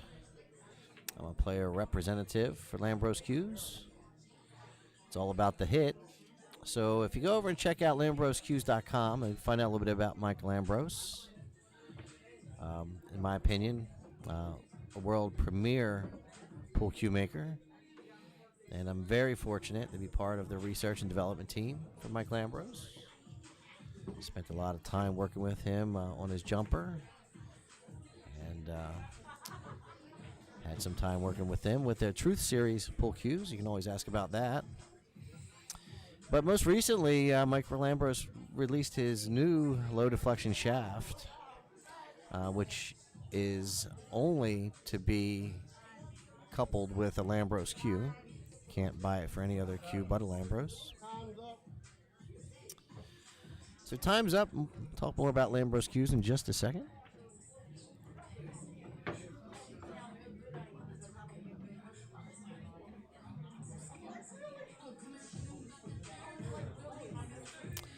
Yeah, so I think at the conclusion of this, not this match, this match, not this player round, but at the conclusion of the match, we'll go ahead and put up a couple shorts from Mike Lambros by Edison Wu over there at the Billiard Corner.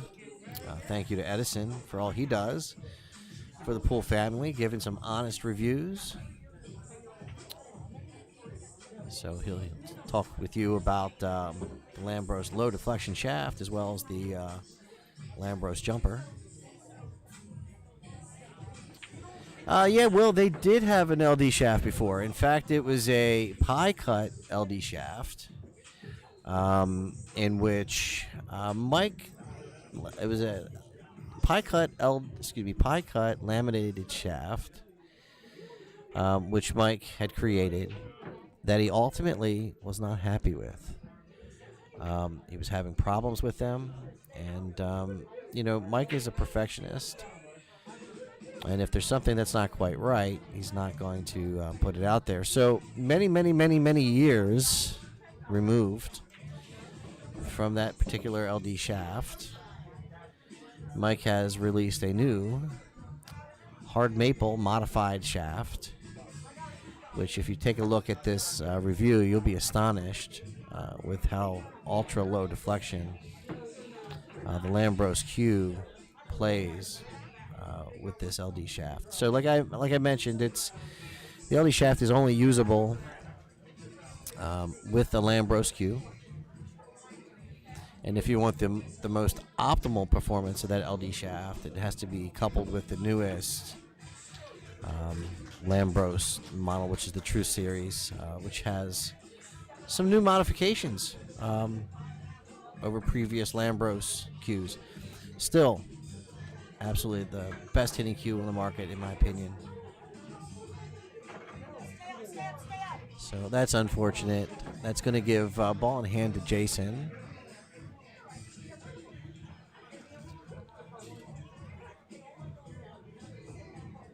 But if you're the 8-ball junkies, you're happy to be bringing this particular match to 1-1. Oh my! Just maybe took it for granted. And that's unfortunate. He's got to feel gutted at the moment. You got to shake it off. You know, you didn't leave an easy shot for the 13, so you just got to brush that off and move on.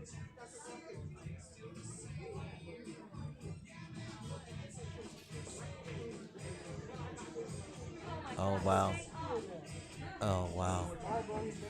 So, another unforced error and a ball in hand to Jason on the 8-ball. So I'm not going to say anything. Don't want to jinx the guy.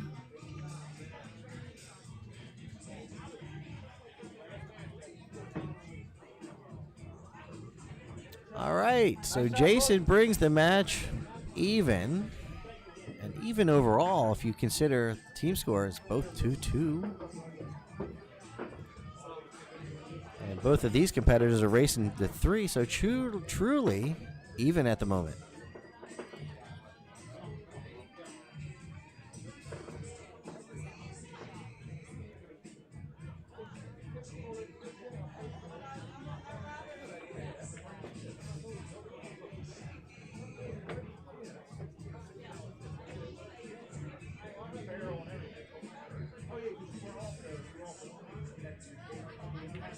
Hey, Will, yeah, I just saw you said thank you for the stream. Oh, you're very welcome. You know, it's an honor, actually, to get out here and have the privilege to stream these higher-level matches for the APA, you know, where these teams have worked all through the sessions to get to this point. And I think they deserve their time in the spotlight.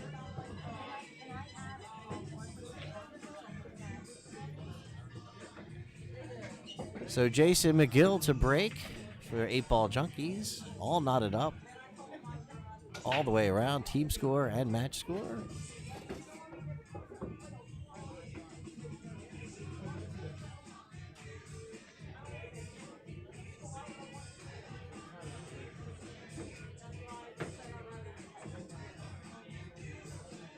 So I believe a low ball was potted on the break.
So Lisa lining up this 9-ball.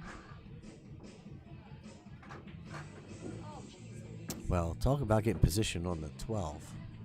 I don't think that was the desired way to get there, but she's there.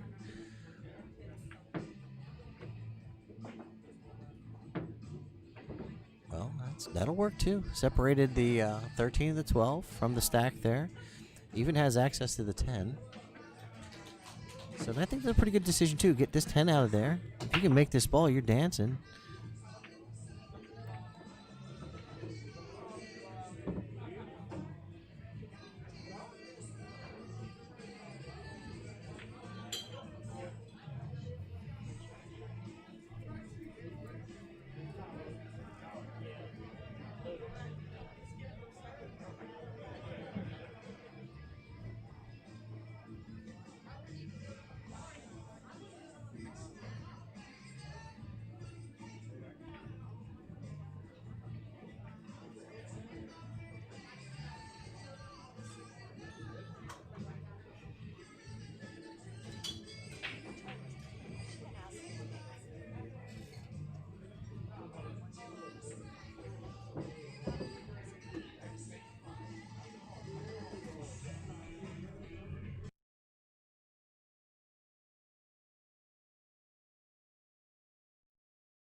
So Bob Barrow from the Bank Shop Bar and Grill just stopped on over to say hi.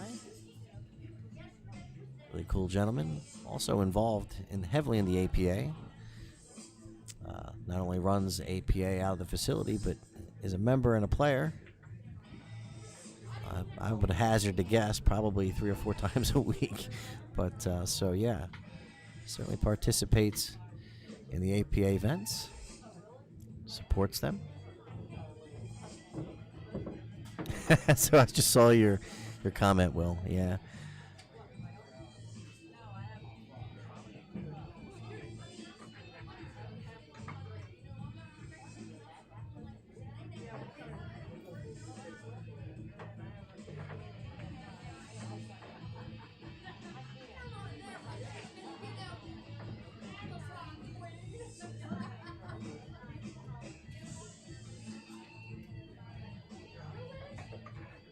So Lisa back to the table.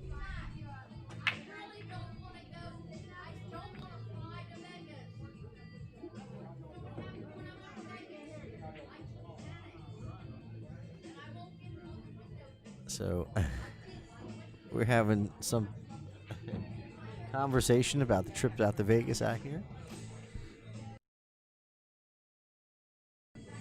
I was just curious. It might be being picked up by the mic. It's been interesting.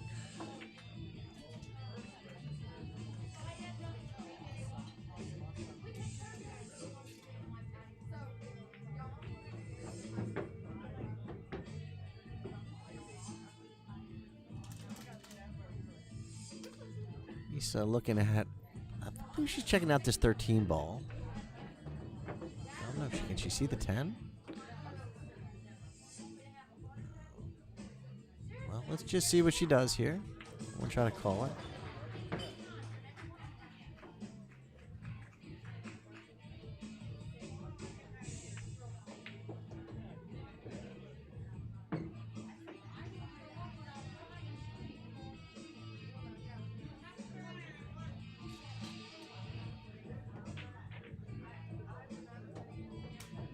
So I'm not sure what the intent was there. However, things are open. If the goal was to open it up, it's open.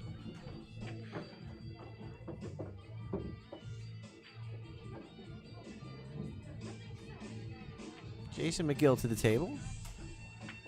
Plays the 7 ball in the corner pocket. Most likely one to set up for the 2. A little tighter to the 2 than probably he wants. Still playable.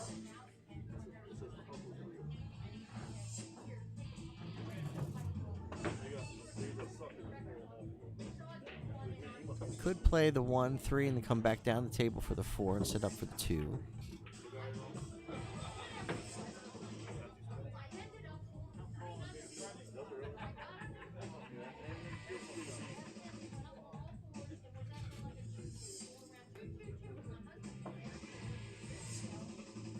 So he played the 4 in the side. Oh, caught the point. So Lisa, again, we're all tied up. She's got the high balls, stripes.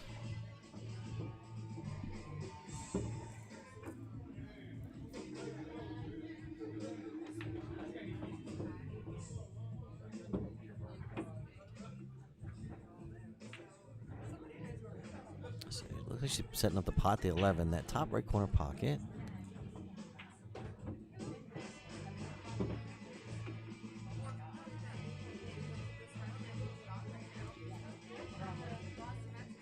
So both players still grinding here.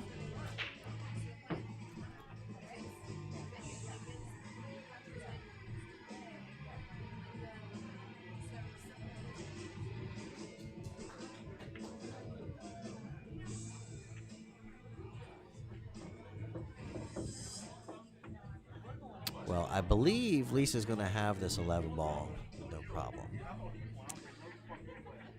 Let's see how she sets up. Just going to try to get out there for the 10 ball. If you can do that, you can hit a little bit of draw. A little firm. Oh. Not quite. Get a quite enough draw on the ball. Basically slid it across the table. So more of a stun shot there than a draw.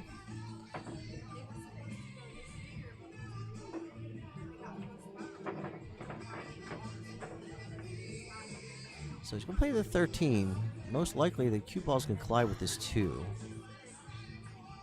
See what happens there.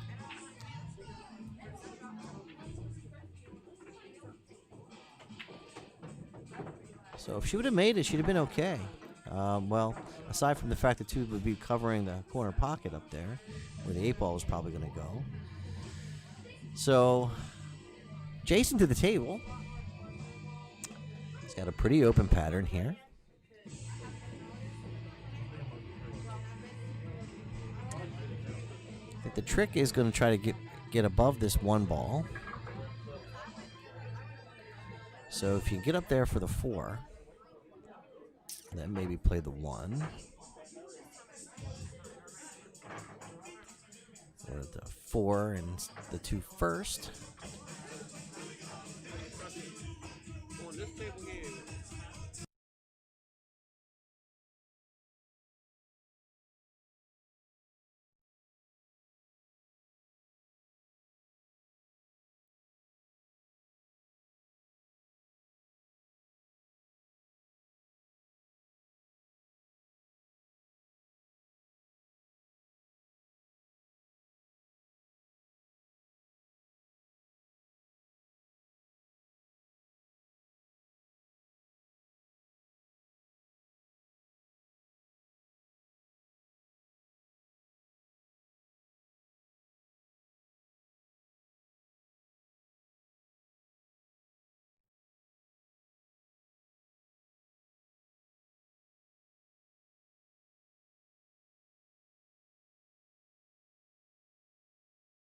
Sorry about that. One of the players just stopped over to say hi for just a second. Was asking me about how they could find the stream.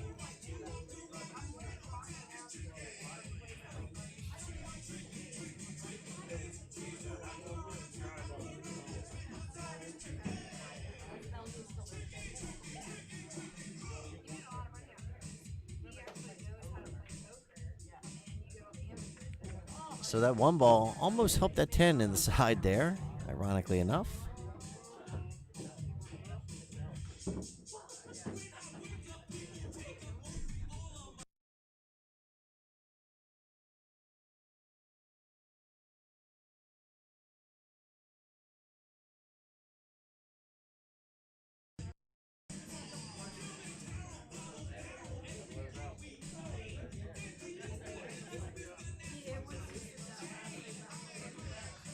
So thank you for the follow there, Mr. Roy Connolly. Just finished up his match.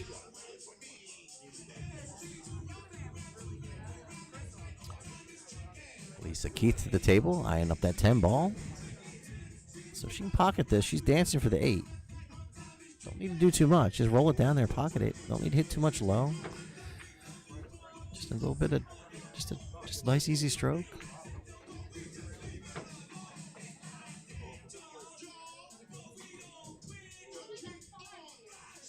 So maybe she can't see enough of the ball.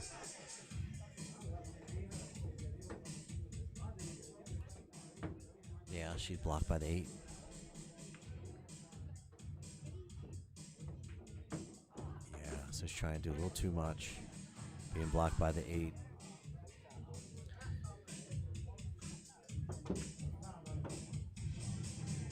Hi, Teddy. If you're talking about today, I don't know. Their team lost as a whole last night. They're back today. If you're asking about Wayne Mason there, Teddy. And are you asking about his personal match there, Teddy, or are you talking about the team?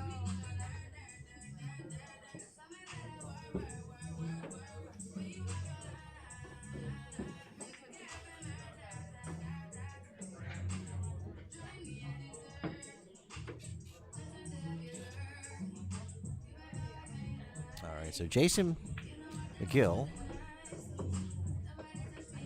wants to play this 2 in the side. He's concerned about the angle where the cue ball is traveling down the table. So, that's a legitimate concern. And if you try to follow and come back up, you might bring the 10 ball into play. So I can appreciate him taking his time here. I heard that the 3 he was playing was pretty stout. And I will find out the results of that match there, Teddy. Uh-oh. Just get behind that 1 ball a little bit. Cut a little too thin. So Lisa Keith to the table.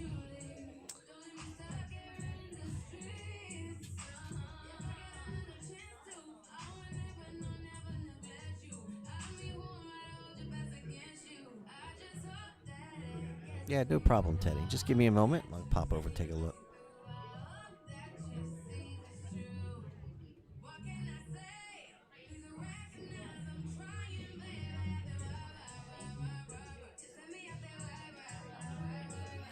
I have a feeling this match is going to be heading to sudden death. We'll see.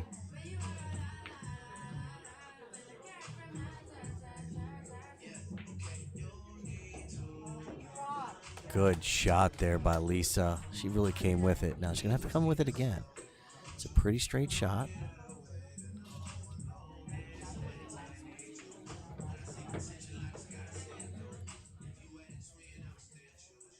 So she'll be coming right at us.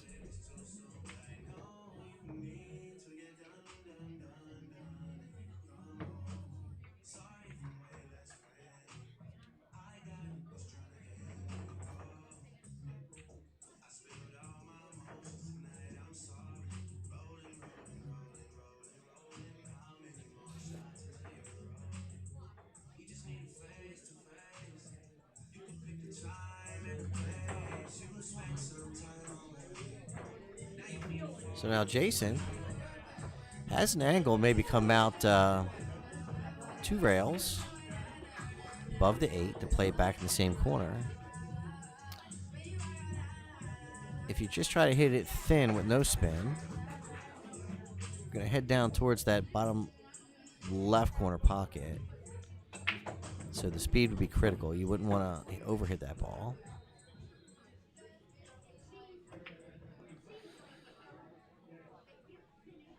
So for me, I hit this ball with just a little bit of bottom right. But that's a pretty good shot. Good shot there.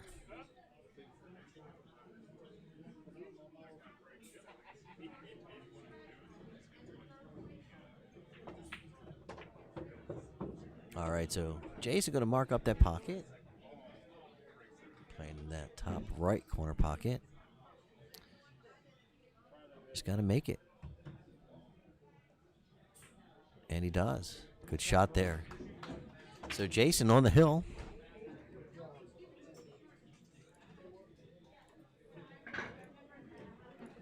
If you're just joining us, my name is Wayne Everhart from ThinkTech MD. I am a technology services provider. And we're here today covering the 8-ball Team World Qualifier. This is a semifinal match. It's a Greater DC Area APA sanctioned event.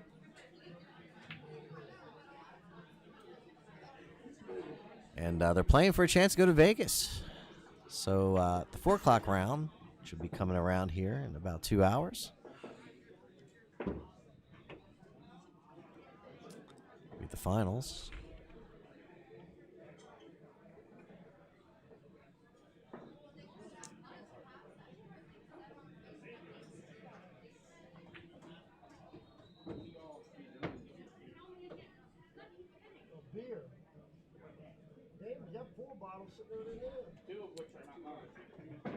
All right, so Jason McGill for the 8-ball Junkies preparing the break, leading 2-1 over Lisa Keith of Now It's On.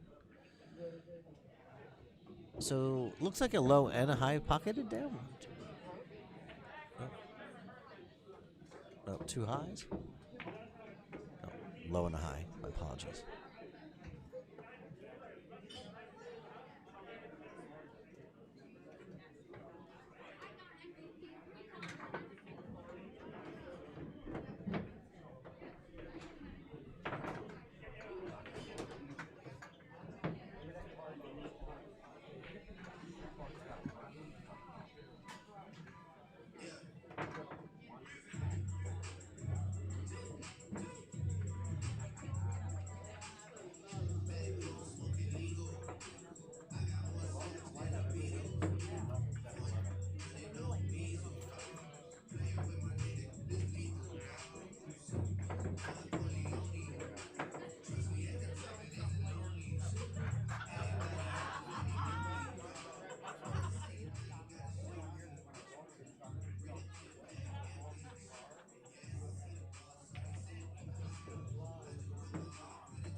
All right, Teddy. So I just got back. Went over and checked on Dave Mason's team. So Dave, or Wayne, you want to call him, is he won his match 3-0.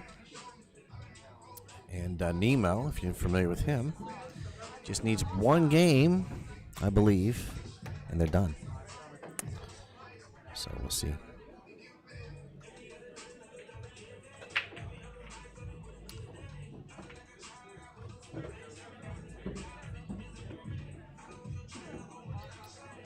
So Lisa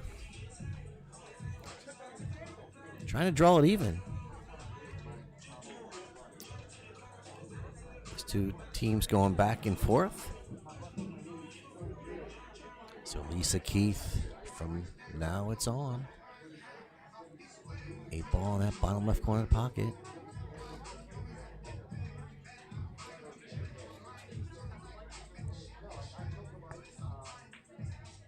Well done. So 2-2. Jason McGill, Lisa Keith knotted up. 8 ball junkies versus Now It's On. Neither team ready to go away.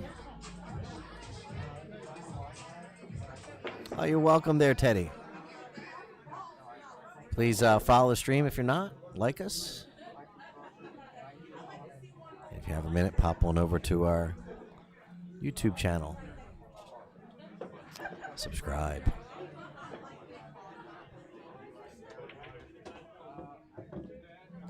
So both players on the hill. It's going to end here, or at least advance to the next player round. So congratulations to both of those competitors. They are, Teddy, and they do go around and warn the players. So, yes, and I hear you there, sir.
Hey, James, I don't know. They're playing tonight. Actually, they're playing at 4:00. I think, if I remember correctly. I saw Dottie's post earlier, so they'll be playing about the same time, or at the same time we will be.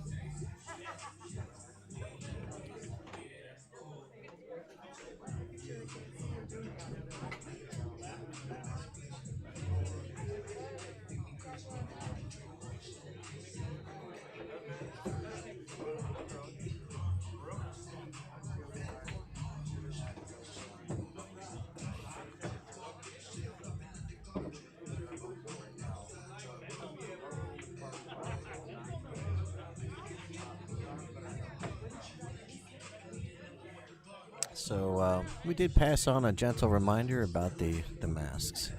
It's really not my place to enforce that. And I know that the facility is very much about it and on it, but can't have everybody everywhere. But we will remind them.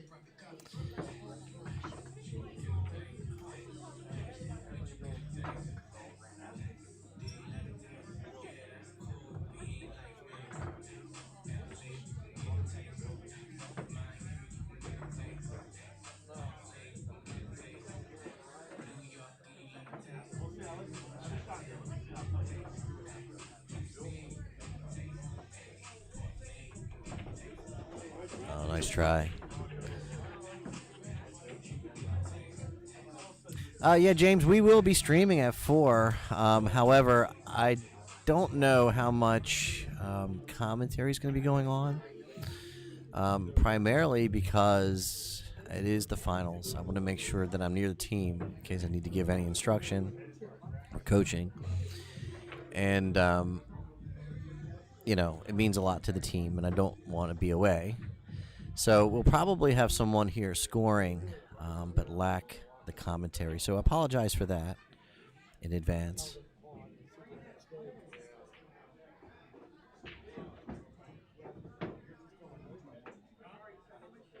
Yeah, Teddy, I think she tries quite a bit, and she's having some issues.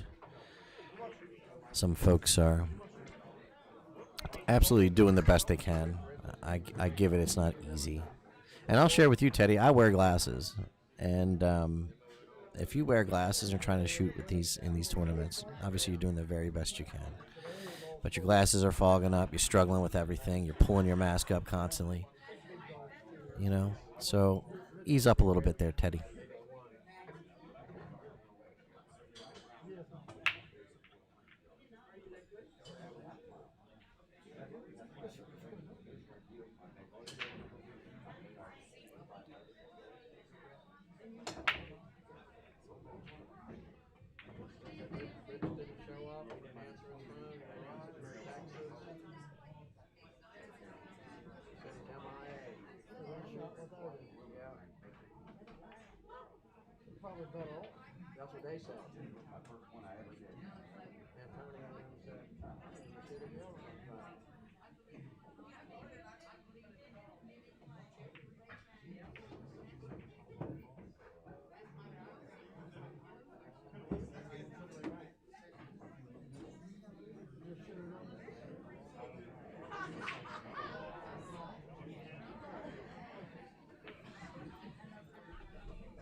So just to share with you also, Ted, I know I share with you your concerns about COVID. The facility takes everybody's temperatures in and out. So, you know, there are a little extra precautions going on here, aside from just the masks. So anytime you leave and go out of the facility, your temperature is taken. So you cannot have a fever and be within the facility. So some extra precautions, just so you're aware.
So, James, if you happen to catch the win last night for my team, where we were in sudden death, and I finished up with 2 shots there at the end for the win, and you heard Kelly's commentary, you probably understand why Kelly's not allowed to do commentary for TTMD.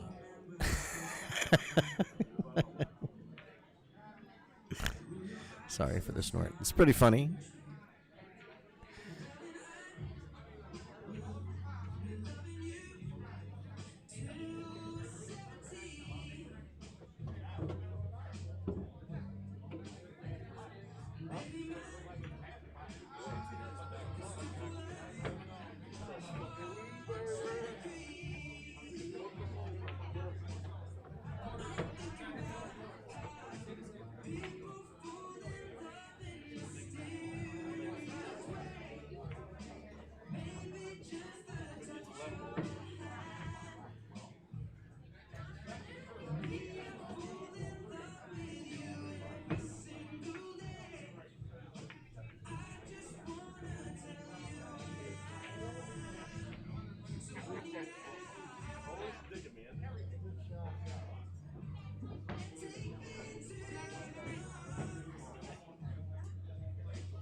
That's correct. The numbers that are up there in parentheses is the race.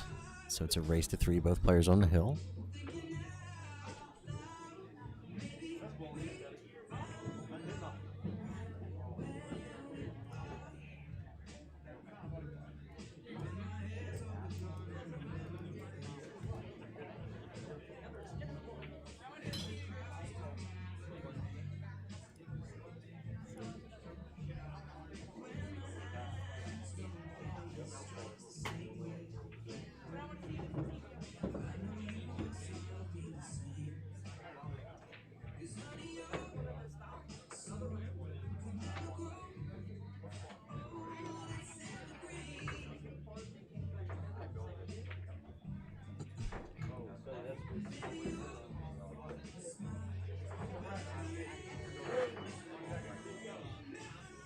Okay, so the referee's been called to watch a hit.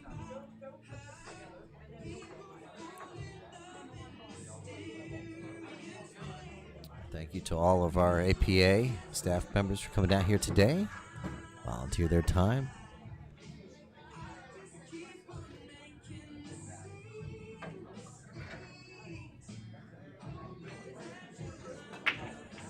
Nice shot there by Lisa.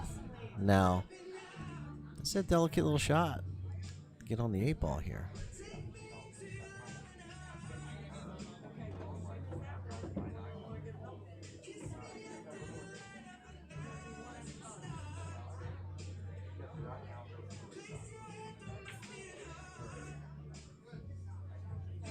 So good try. Left a tough opportunity for the 8. But regardless. Uh-oh, not that. So Jason gets a little sloppy there. Forgets about the cue ball a little bit. And scratches.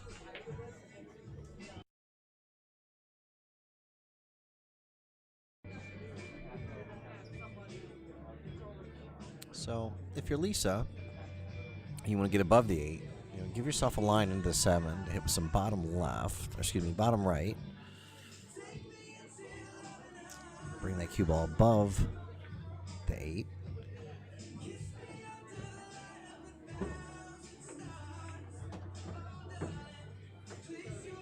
If the 8 ball's off the rail, you might feel comfortable just sliding the cue ball over, getting underneath the 8 and playing it in the top left corner pocket. But if you just hit this ball with some bottom right, hit it a little firm. You don't want to scratch over there in the top side pocket, but you want to get over that direction. So she doesn't go underneath. Oh, that's trouble. Yeah. So trying to slide the cue ball over there, get underneath the 8, play it up in the top left corner pocket. Just the cue ball came across the table and scratched. So ball in hand to Jason. They're going to talk about it. So while they're doing that, if you're just joining us, my name is Wayne Everhart, and I'm the owner of ThinkTech MD. We are a technology services provider, and not only do I provide, say, managed services for small businesses for their servers and their workstations, but I also do break fix for home computers, that sort of thing. Also provide streaming services like you see here, not just for billiards, but can cover cornhole or just about any other event you can think of. Just have to talk to me about it, see if we can figure it out. So right now we're going to have Jason playing this 12 ball. Going to try to get down table, set up for the 9. He's got the right angle here. Maybe actually a little short on the angle. This cue ball's going to come away from the 8 a little bit. So you want to maybe hit this ball with just a little bit of touch at top right. All right, so not horrible. A little tougher cut than probably one. Oh, he's going to bank it. All right, so he's going to go cross corner.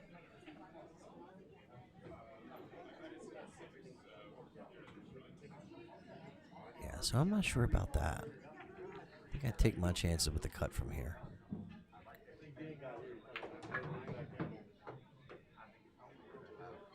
He might be out of timeouts, which I believe is the case. Maybe the next time I hear, we'll have a timeout indicator in the scoring.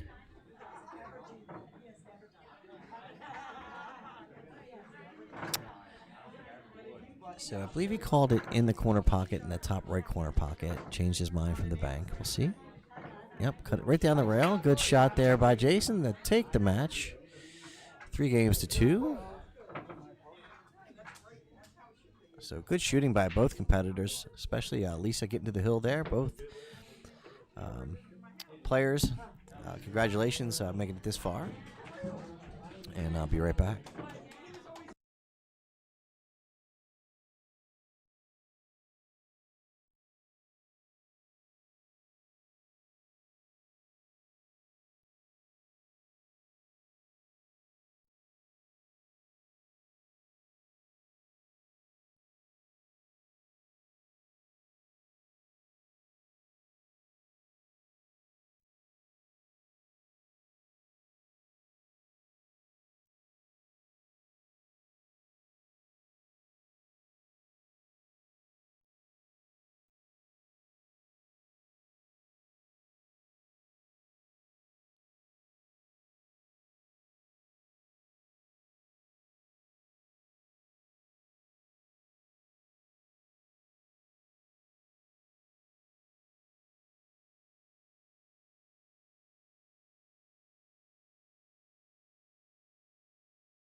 Hi there, Matthew. Just to answer your question, I don't believe that my team would be playing the winner of this particular match. I believe our match is already set. I'll have to check on that. But no, I don't believe we're playing the winner of this particular match. But thank you for asking. And Matthew, my name is Wayne Everhart. And thank you for joining our stream.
So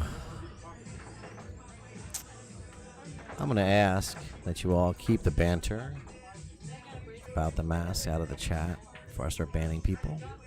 I understand the concern, but I will tell you that I have not seen a single APA representative without a mask. Only time I've seen anyone without a mask is when they were sitting down and eating and having something to drink. So I'm going to leave that said, and I'm going to ask everyone to refrain and be cool, because we do have the liquor board been through here several times. They are watching the action, so I don't need any extra problems from the people there and the fans. Okay? So just calm down, enjoy the stream.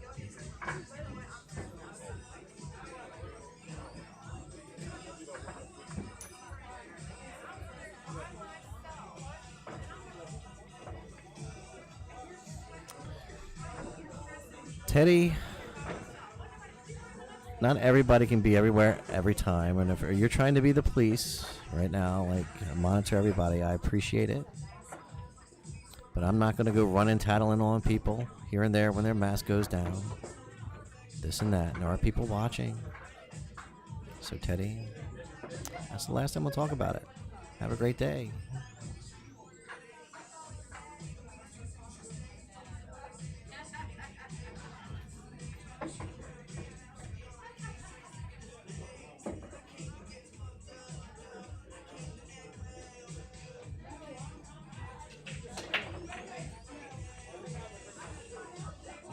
All right, so that's enough, Brian. Let me find out who's breaking. Not Brian. Hold on for 1 second.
Just got word that Dave Mason's team won 7-0.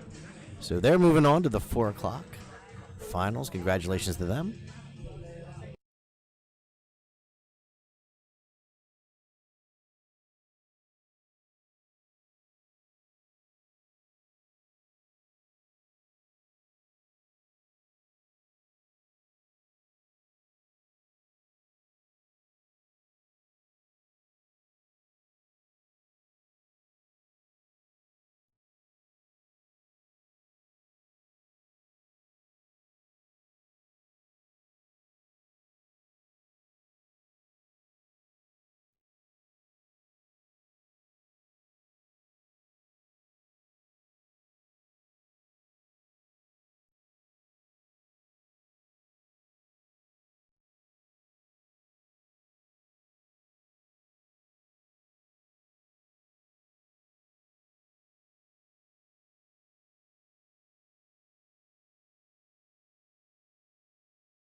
Nah, the score's not right there, James. Just a little sidetrack for a second. I got that correct for you.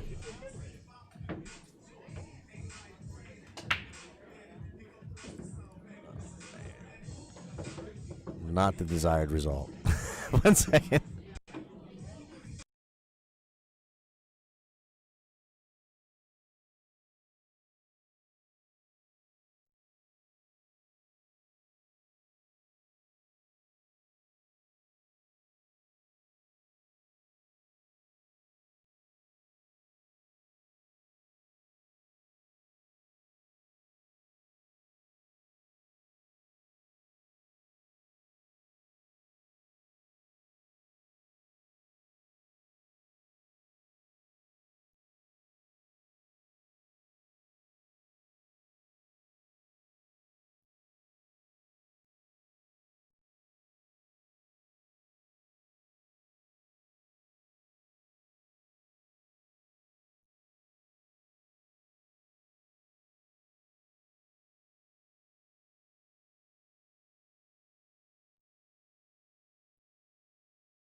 So Brian put himself in a bad spot for that 9 ball. Gonna have to come off that long rail, kick at it. Oh, good shot. So Brian coming with a kick shot. A little bit of help with the 8 ball to put it in the corner pocket, but man, you still had to hit it. You had to put it on line. So give a little credit there. Gonna mark up that 8 ball in the corner pocket.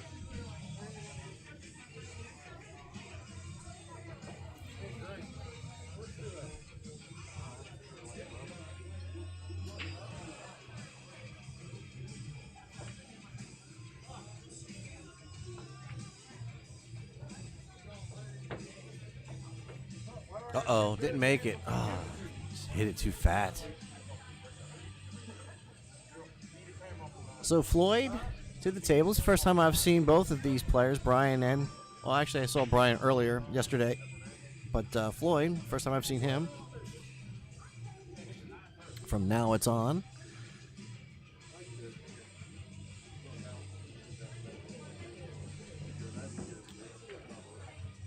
So if you're going to play this 3 ball, I just hit it with just a little. Well, I was going to go with the 7 first? No.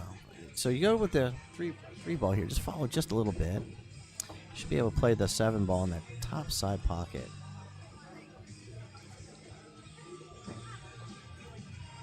Nice and easy. Oh, maybe a little too hard there.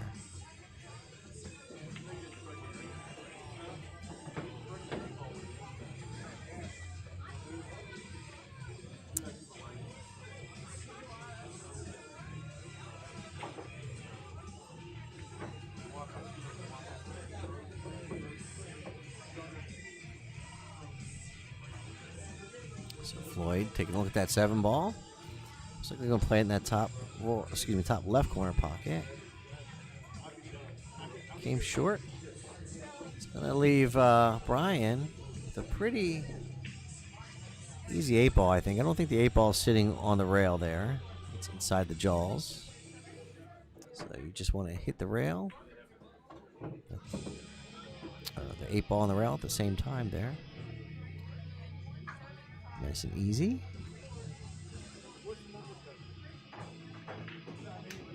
Good shot.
Floyd Flowers to the table.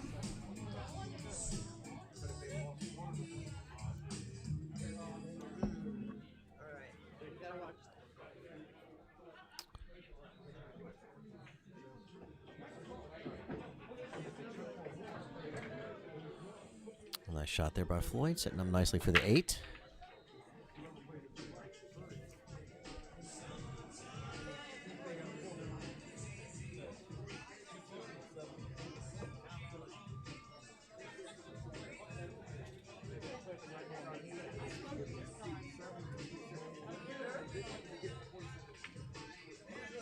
Oh. So Brian, doors are open.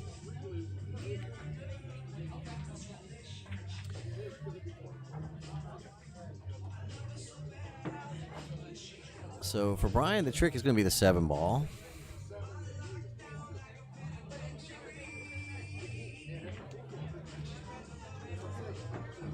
Could hit this ball with some bottom left and try to spin that cue ball off the short rail back over to that top long rail and get above the 7.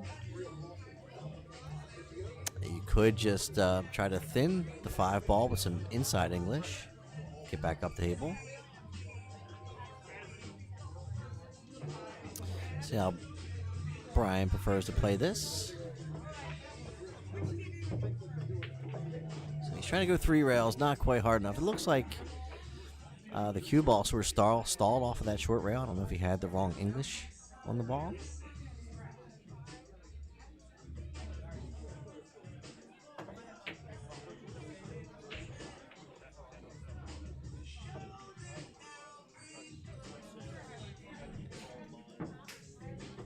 So kind of a do or die moment here for Brian.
All right, so 2-1.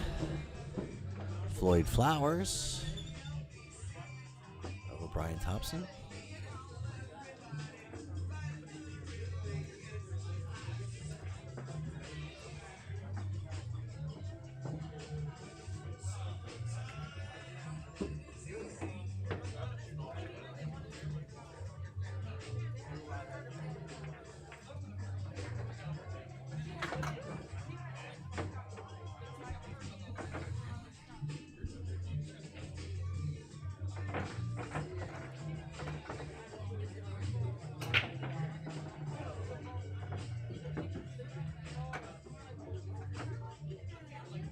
So that's going to be a scratch.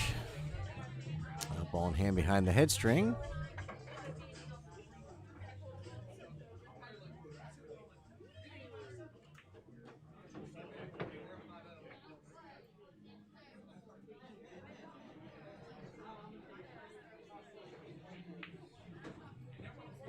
Brian Thompson to the table.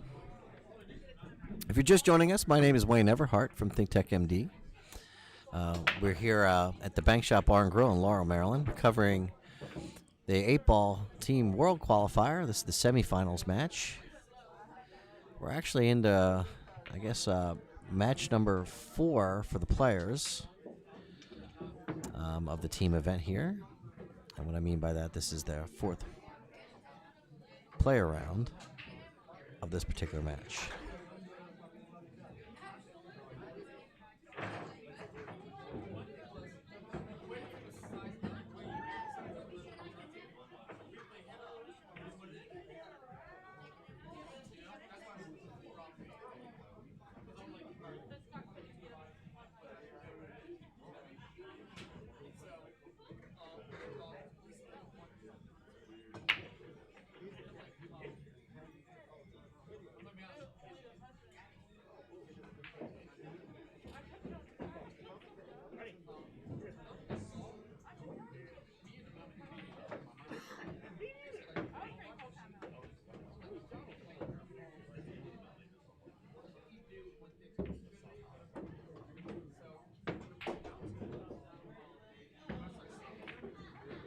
That's a pretty good shot there by Brian. I think you take this 11 ball if you can, all the way up the rail. Gotta be careful not to double hit. And as I mentioned, if it was me, I'd have someone come over here, watch this, make sure the player doesn't double hit. The cue ball doesn't bounce back in the tip, just like that. Yeah, so definitely have to have someone come over to watch those shots.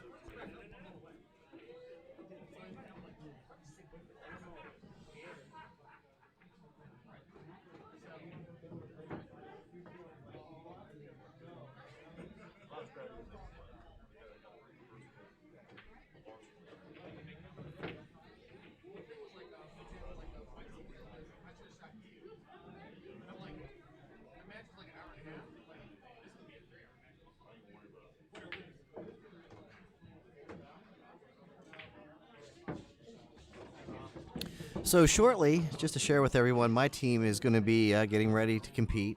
And what I'm going to do is probably hang up the commentary for the rest of the afternoon until my team is completed. I'm going to make sure I'm over there the whole time. It is the final, so I want to give it that attention.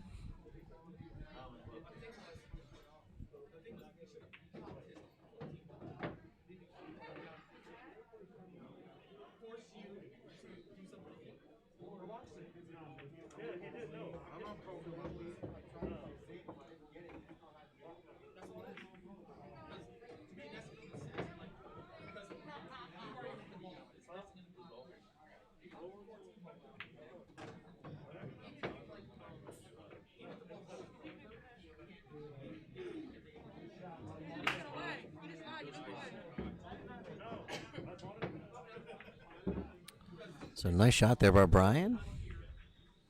Mark up that pocket. And take that 8 ball in that top right corner pocket. Tie up the match, 2 games apiece.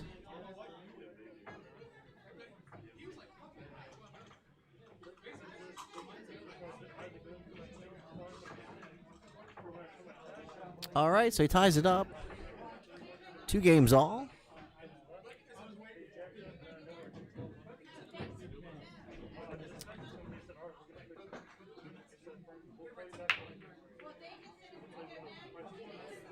Give a shout out to Money Shout Out Billiards, the Mob. Thank you, Bill Hill, for everything you do for the pool community. If you want to go ahead and check out how you can become a member of the Mob, go over there and contact Bill Hill. I'll go ahead and put the Facebook page. You can get in touch with Bill. How you can get yourself some apparel. Become a member of the Mob.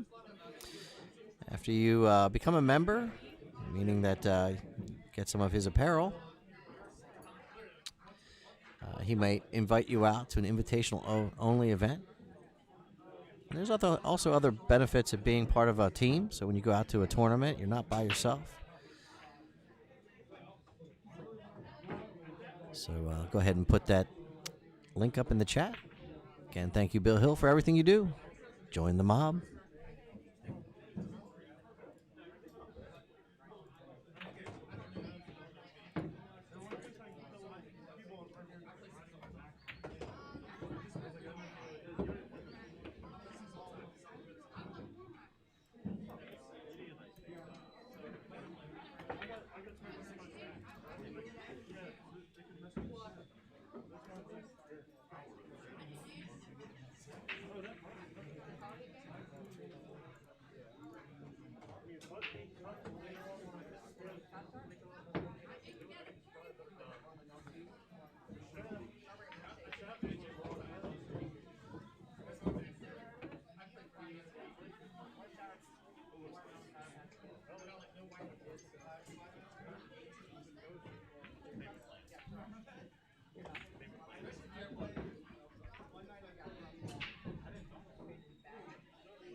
So problem ball for Floyd here is going to be the 1.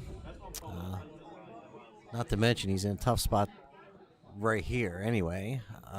6 ball is probably the only option. Oh no, did I miss something here? Yeah, that's it. 6 ball. Sometimes the angles when you're looking at the TV screen are a little deceiving. I was like, wait a minute, I thought he was cutting the 15 ball there for a second. All right, so I was on the right track. Brian Thompson to the table.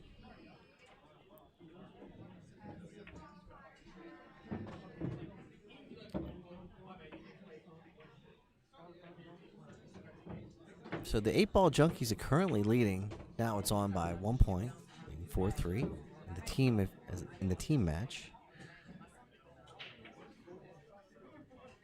These two players are knotted up 2 apiece on a race to 4.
Safety play. Nice shot.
So Floyd looking to take care of that 7. Good shot.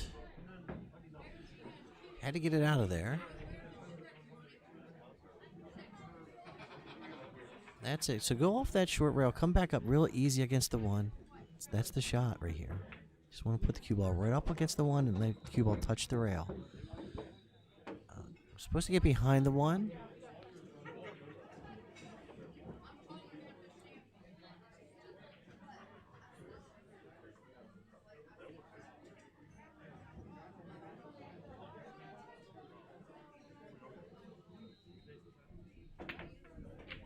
So Brian checking out that 12 ball.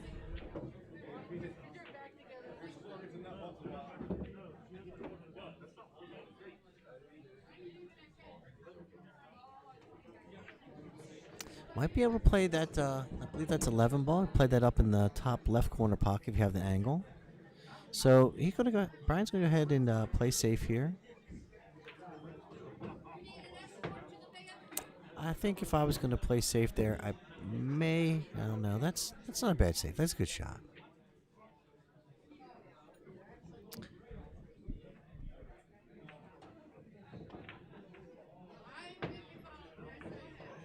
It's going to make it very difficult for Floyd to go with his, well, no, he might have a lane down here. You have to hit it very easy. Same thing he's been doing here. Maybe too hard. So just put the 1 back up in that stack. I think, again, if it was me, you just want to try to lay that cue ball back up against the 1 in the rail. Really delicate shot. You don't want to overhit it. But Floyd went a little bit more aggressive at it.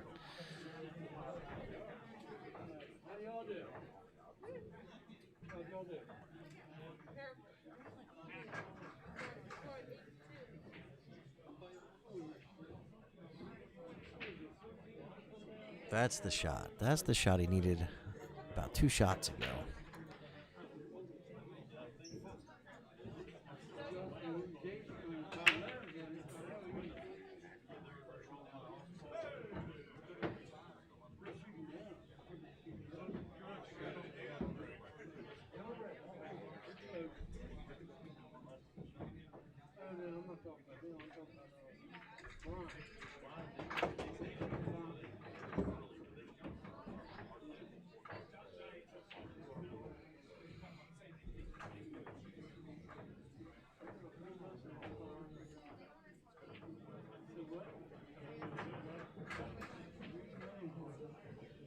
So Floyd's sitting up on the 8.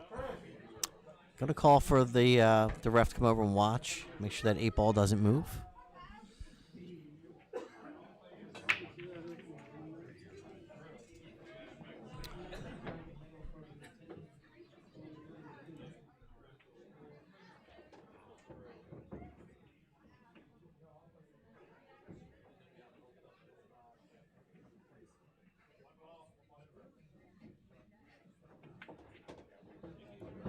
So 1 ball called as the hit.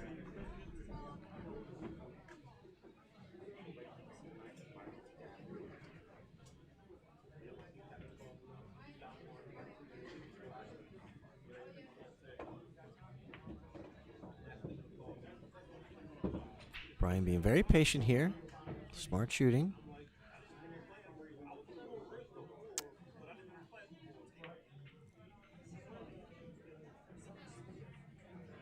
Ball in hand given. Going to scratch here, looks like. No. So ball in hand anyway.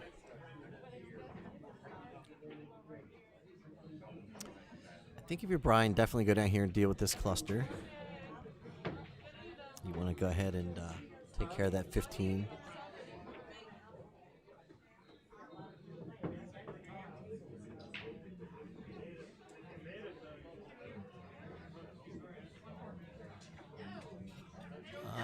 Timeout call.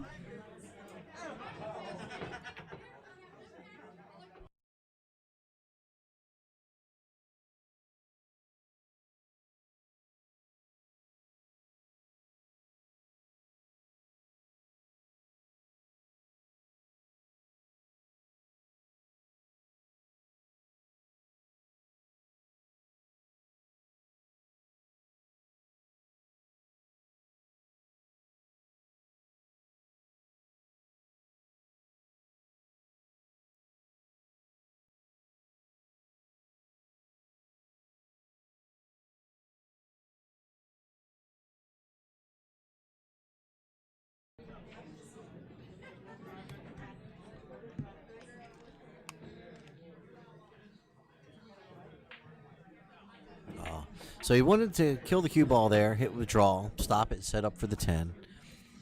Maybe popped it a little bit too much. Just missed the shot. So Floyd to the table on the 1 ball. He has an angle to come back down on the same, on the, between the 10 and the top rail. That long rail. Come right down there. Should set up nicely for the 8 in that bottom right corner pocket.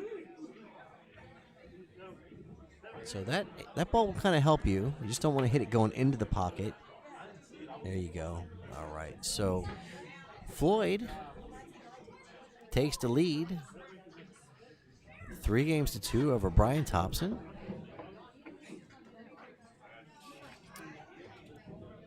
Putting himself on the hill.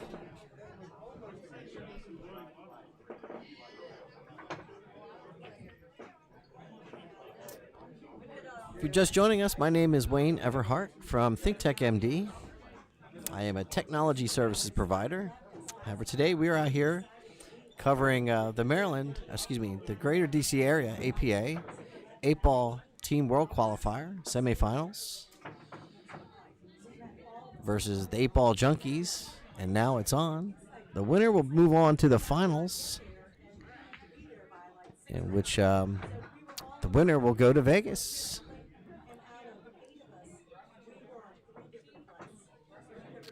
So Floyd Flowers to break on the hill, leading 3-2 over Brian Thompson.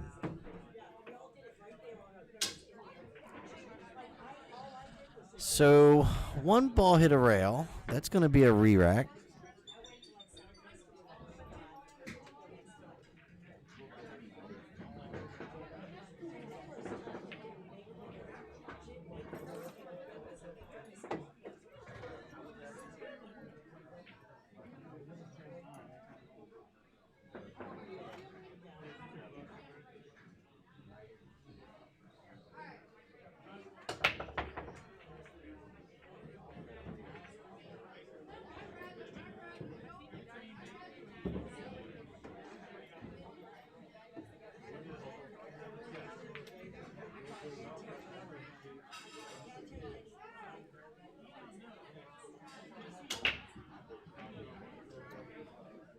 So that's going to be ball in hand behind the line for Brian.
All right, so Hill, Brian Thompson versus Floyd Flowers. My name is Wayne Everhart from ThinkTech MD, and we're here covering the 8-ball team world qualifier semifinals for the Greater DC Area APA.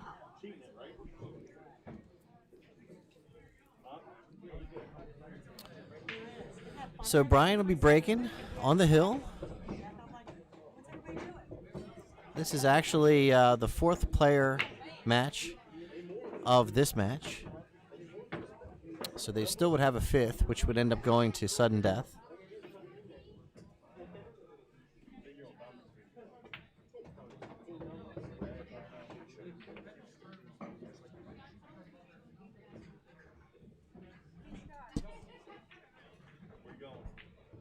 All right. So Brian Thompson to break.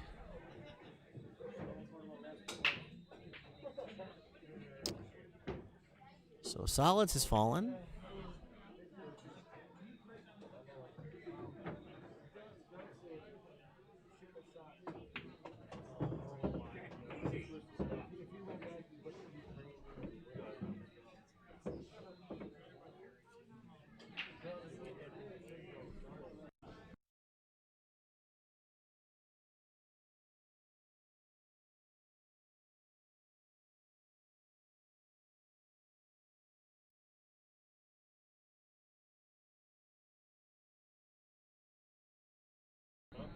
So, folks, this is probably going to be the last bit of the commentary for the day. As my team is starting to get here, I'm going to go over there and start getting together with them, hit some balls, get loose a little bit, and we'll start our match at 4 o'clock for the finals. And as much as I love the stream, I want to make sure that I'm focused for my match. So I hope everybody understands. I'll try to have Kelly Daniel or one of the other friends here monitor and maintain the score for us. But I hope you understand. So this is Wayne Everhart from ThinkTech MD, signing off for just a bit. And I'll be back.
Brian Thompson for the match.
All right, folks. So this is a sudden death match. I just wanted to pop in here and let you know.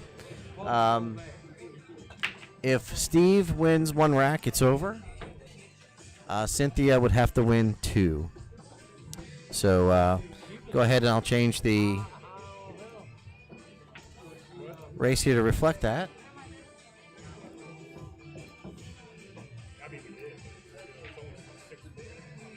But that's it. So we're in sudden death. If Steve wins, it's over. If Cynthia wins, she's going to have to win twice. So, again, this is Wayne Everhart from Think Tech MD. I'm trying to keep everybody up to speed of what's going on. I'm getting ready to shoot my match, so that'll be it for me. Enjoy, and we'll keep the stream rolling. Have a great day, and bye now.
All right, so my name's Wayne Everhart. I just got back. Hey everybody, getting ready to close the barbershop up about 4:30, 5 o'clock. If there's anything you're thinking about, come back and visit me. If not, see you next weekend.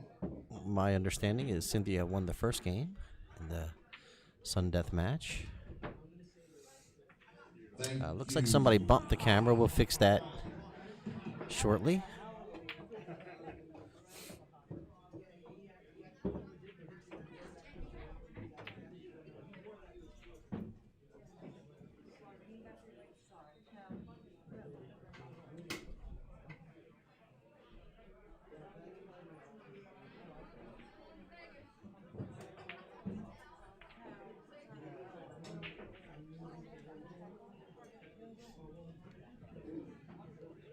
Cynthia Kaufman to the table.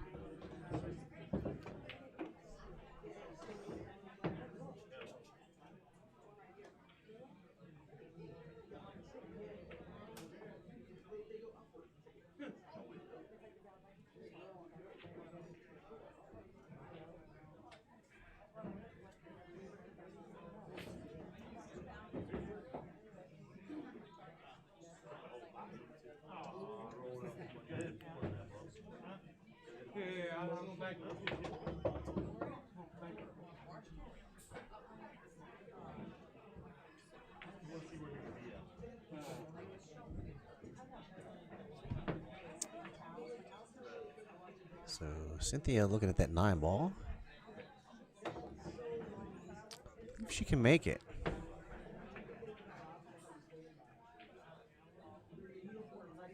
As I mentioned, looks like when I stepped away, someone bumped the camera, or maybe considering this is sudden death, maybe there was a little bit of emotion over there. But we'll adjust that in a second. Oh, no contact with the cue ball, didn't look like. So swing again. Make sure you line it up. Oh, that time contacted. Will be ball in hand this time. So Steve, I think it's Guertin to the table.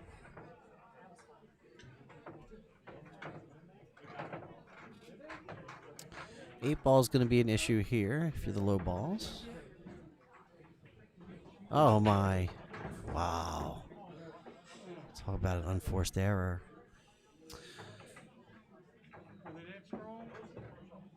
Not a good time for that one. However, the 9 ball is still a problem. I think if you're Cynthia, you want to knock that 9 out of there. Maybe leave Steve's options limited after that. Maybe also bump that 8 ball over by your corner pocket over there where the 6 is. Not quite in front of the 6, but in that direction.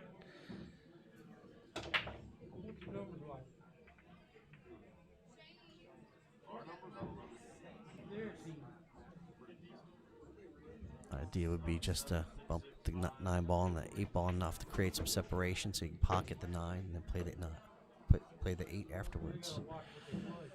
But still block Steve from being able to get anywhere to hit a ball. But Cynthia has an idea on the 10. And she may be able, in fact, be able to pocket the 9 if you have the right angle. I can't tell.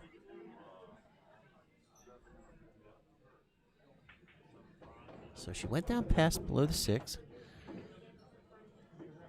I think she can clear the 6. They're calling for the ref. I'm not going to waste any time here.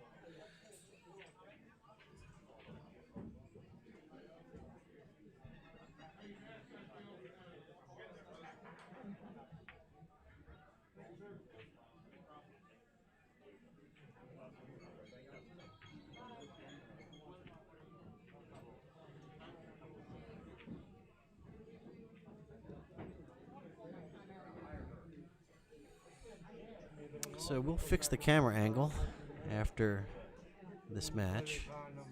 This will be the last rack.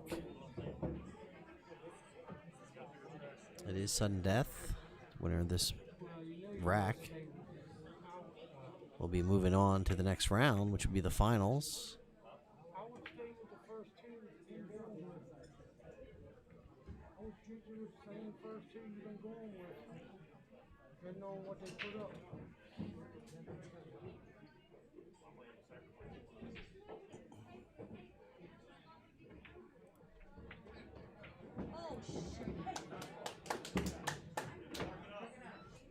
So what a shot there.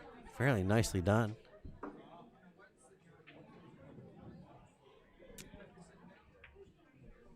Are you talking to me, James? I'm just sitting here still waiting for our match to start. We start at 4 p.m., which I think we're waiting for tables at this moment. We'll see. I think they're waiting to call the matches now. So this match is finished up. So congratulations to Now It's On.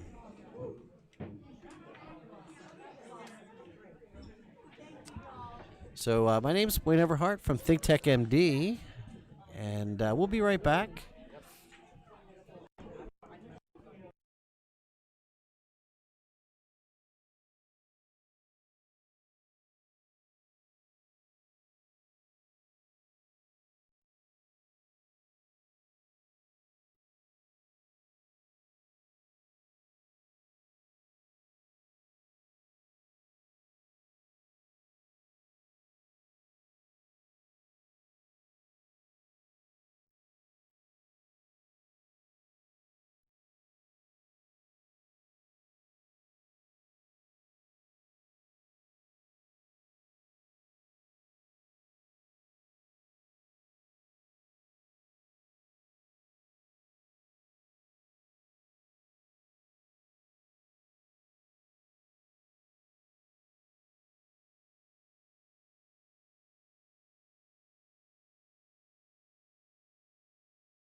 All right, so I think we got the camera angle pretty squared away. I'll try to get someone over here to work the scoring system.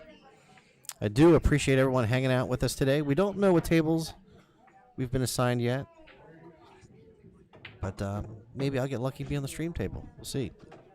All right, be right back.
All right, so our tables are close enough together. I can kind of be here. I really won't be able to commentate too much, but did want to share that we have Here We Go Again versus Bustin' Balls. We are waiting for the match, the player matchups. And so we'll be right back. I'll be, like I said, in and out, but I don't think I'm going to be doing too much commentary. So just forgive me for that. But enjoy the stream. My name is Wayne Everhart from ThinkTech MD, and we'll be right back.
Our next match is Elliot Holt, who is currently a 5, playing against Raymond Davis, who is a 4. So the race is going to be 4-3.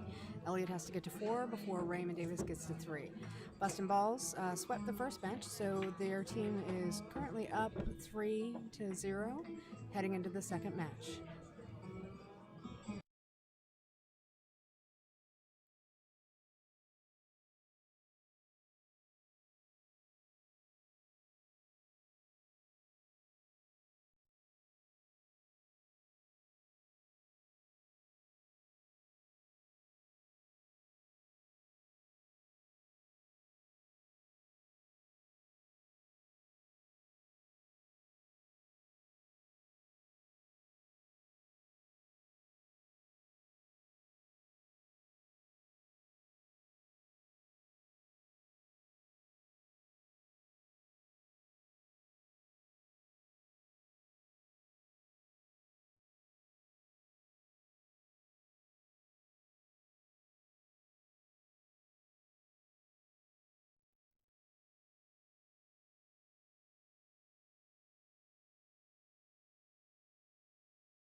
with a scratch on the 8 from Elliot Holt. That puts Raymond Davis up 1-0. Raymond only needs 2 more games. Elliot needs to win 4.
Elliot just made the match 1-1 with that win, and so now Elliot needs 3 to Raymond Davis's 2.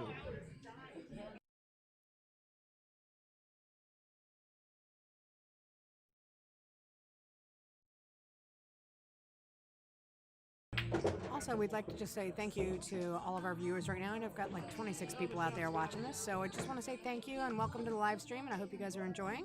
Feel free to share the live stream for TTMD out on Facebook. Get more viewers out here watching. We'd appreciate it.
With that win, Elliott takes the score 2-1. Right now, Elliott only needs 2, and Raymond needs 2. So the race is now 2-2 in this match.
Elliot Holt just took the lead, and again in that match with another game, the score is 3-1. Elliot Holt to Raymond Davis. Elliot now needs only one game to win the match.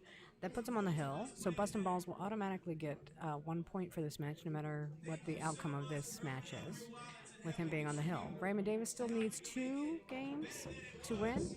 So the race right now is Raymond Davis needs 2 games to Elliot Holt's 1.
With the win of that last game, that puts Bustin' Balls from the Wetzel's Pool Room in Manassas, Virginia, up 5-0 against the Here We Go Again team, which is playing out of Brews and Q's. Brews and Q's, of course, their team, Here We Go Again, is Brett Stottlemeyer's team, as most of you know, and they've kind of been the expected favorite in this match. Currently, Bustin' Balls out of Wetzel's Manassas, though, is up 5-0, so we will see where this next match takes us. Looks like Wetzel's is putting up Deb Peterman, and we will update the names here in just a second.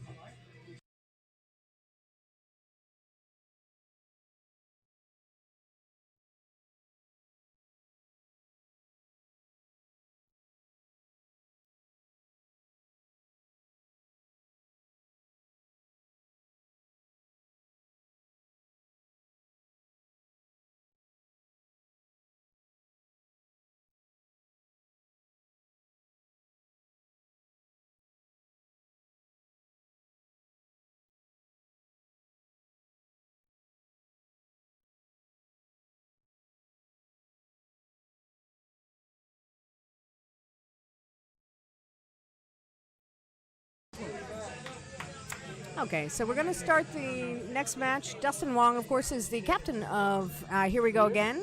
Same team, as I mentioned, Brett Stottlemeyer plays on out of Brews and Q's. So Dustin Wong, the team captain, has to get to 5 games before Deb Peterman gets to 4.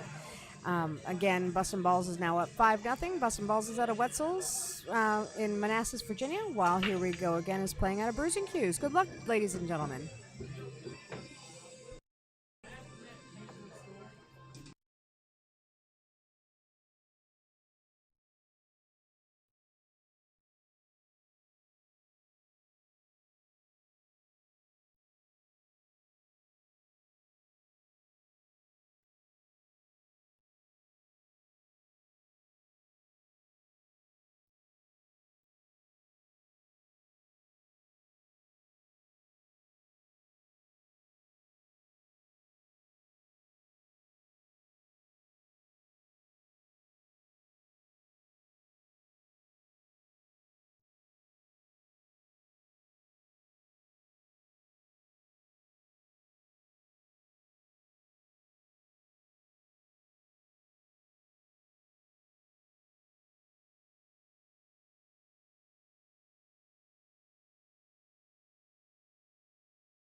All right, folks. So this is Wayne Everhart. I just got back over here from just over at my match. I understand there's a little bit of an issue with our Facebook feed, so I'm going to go ahead and bring down the feed for just a second. Then I'm going to fire it back up. That should reconnect us to Facebook.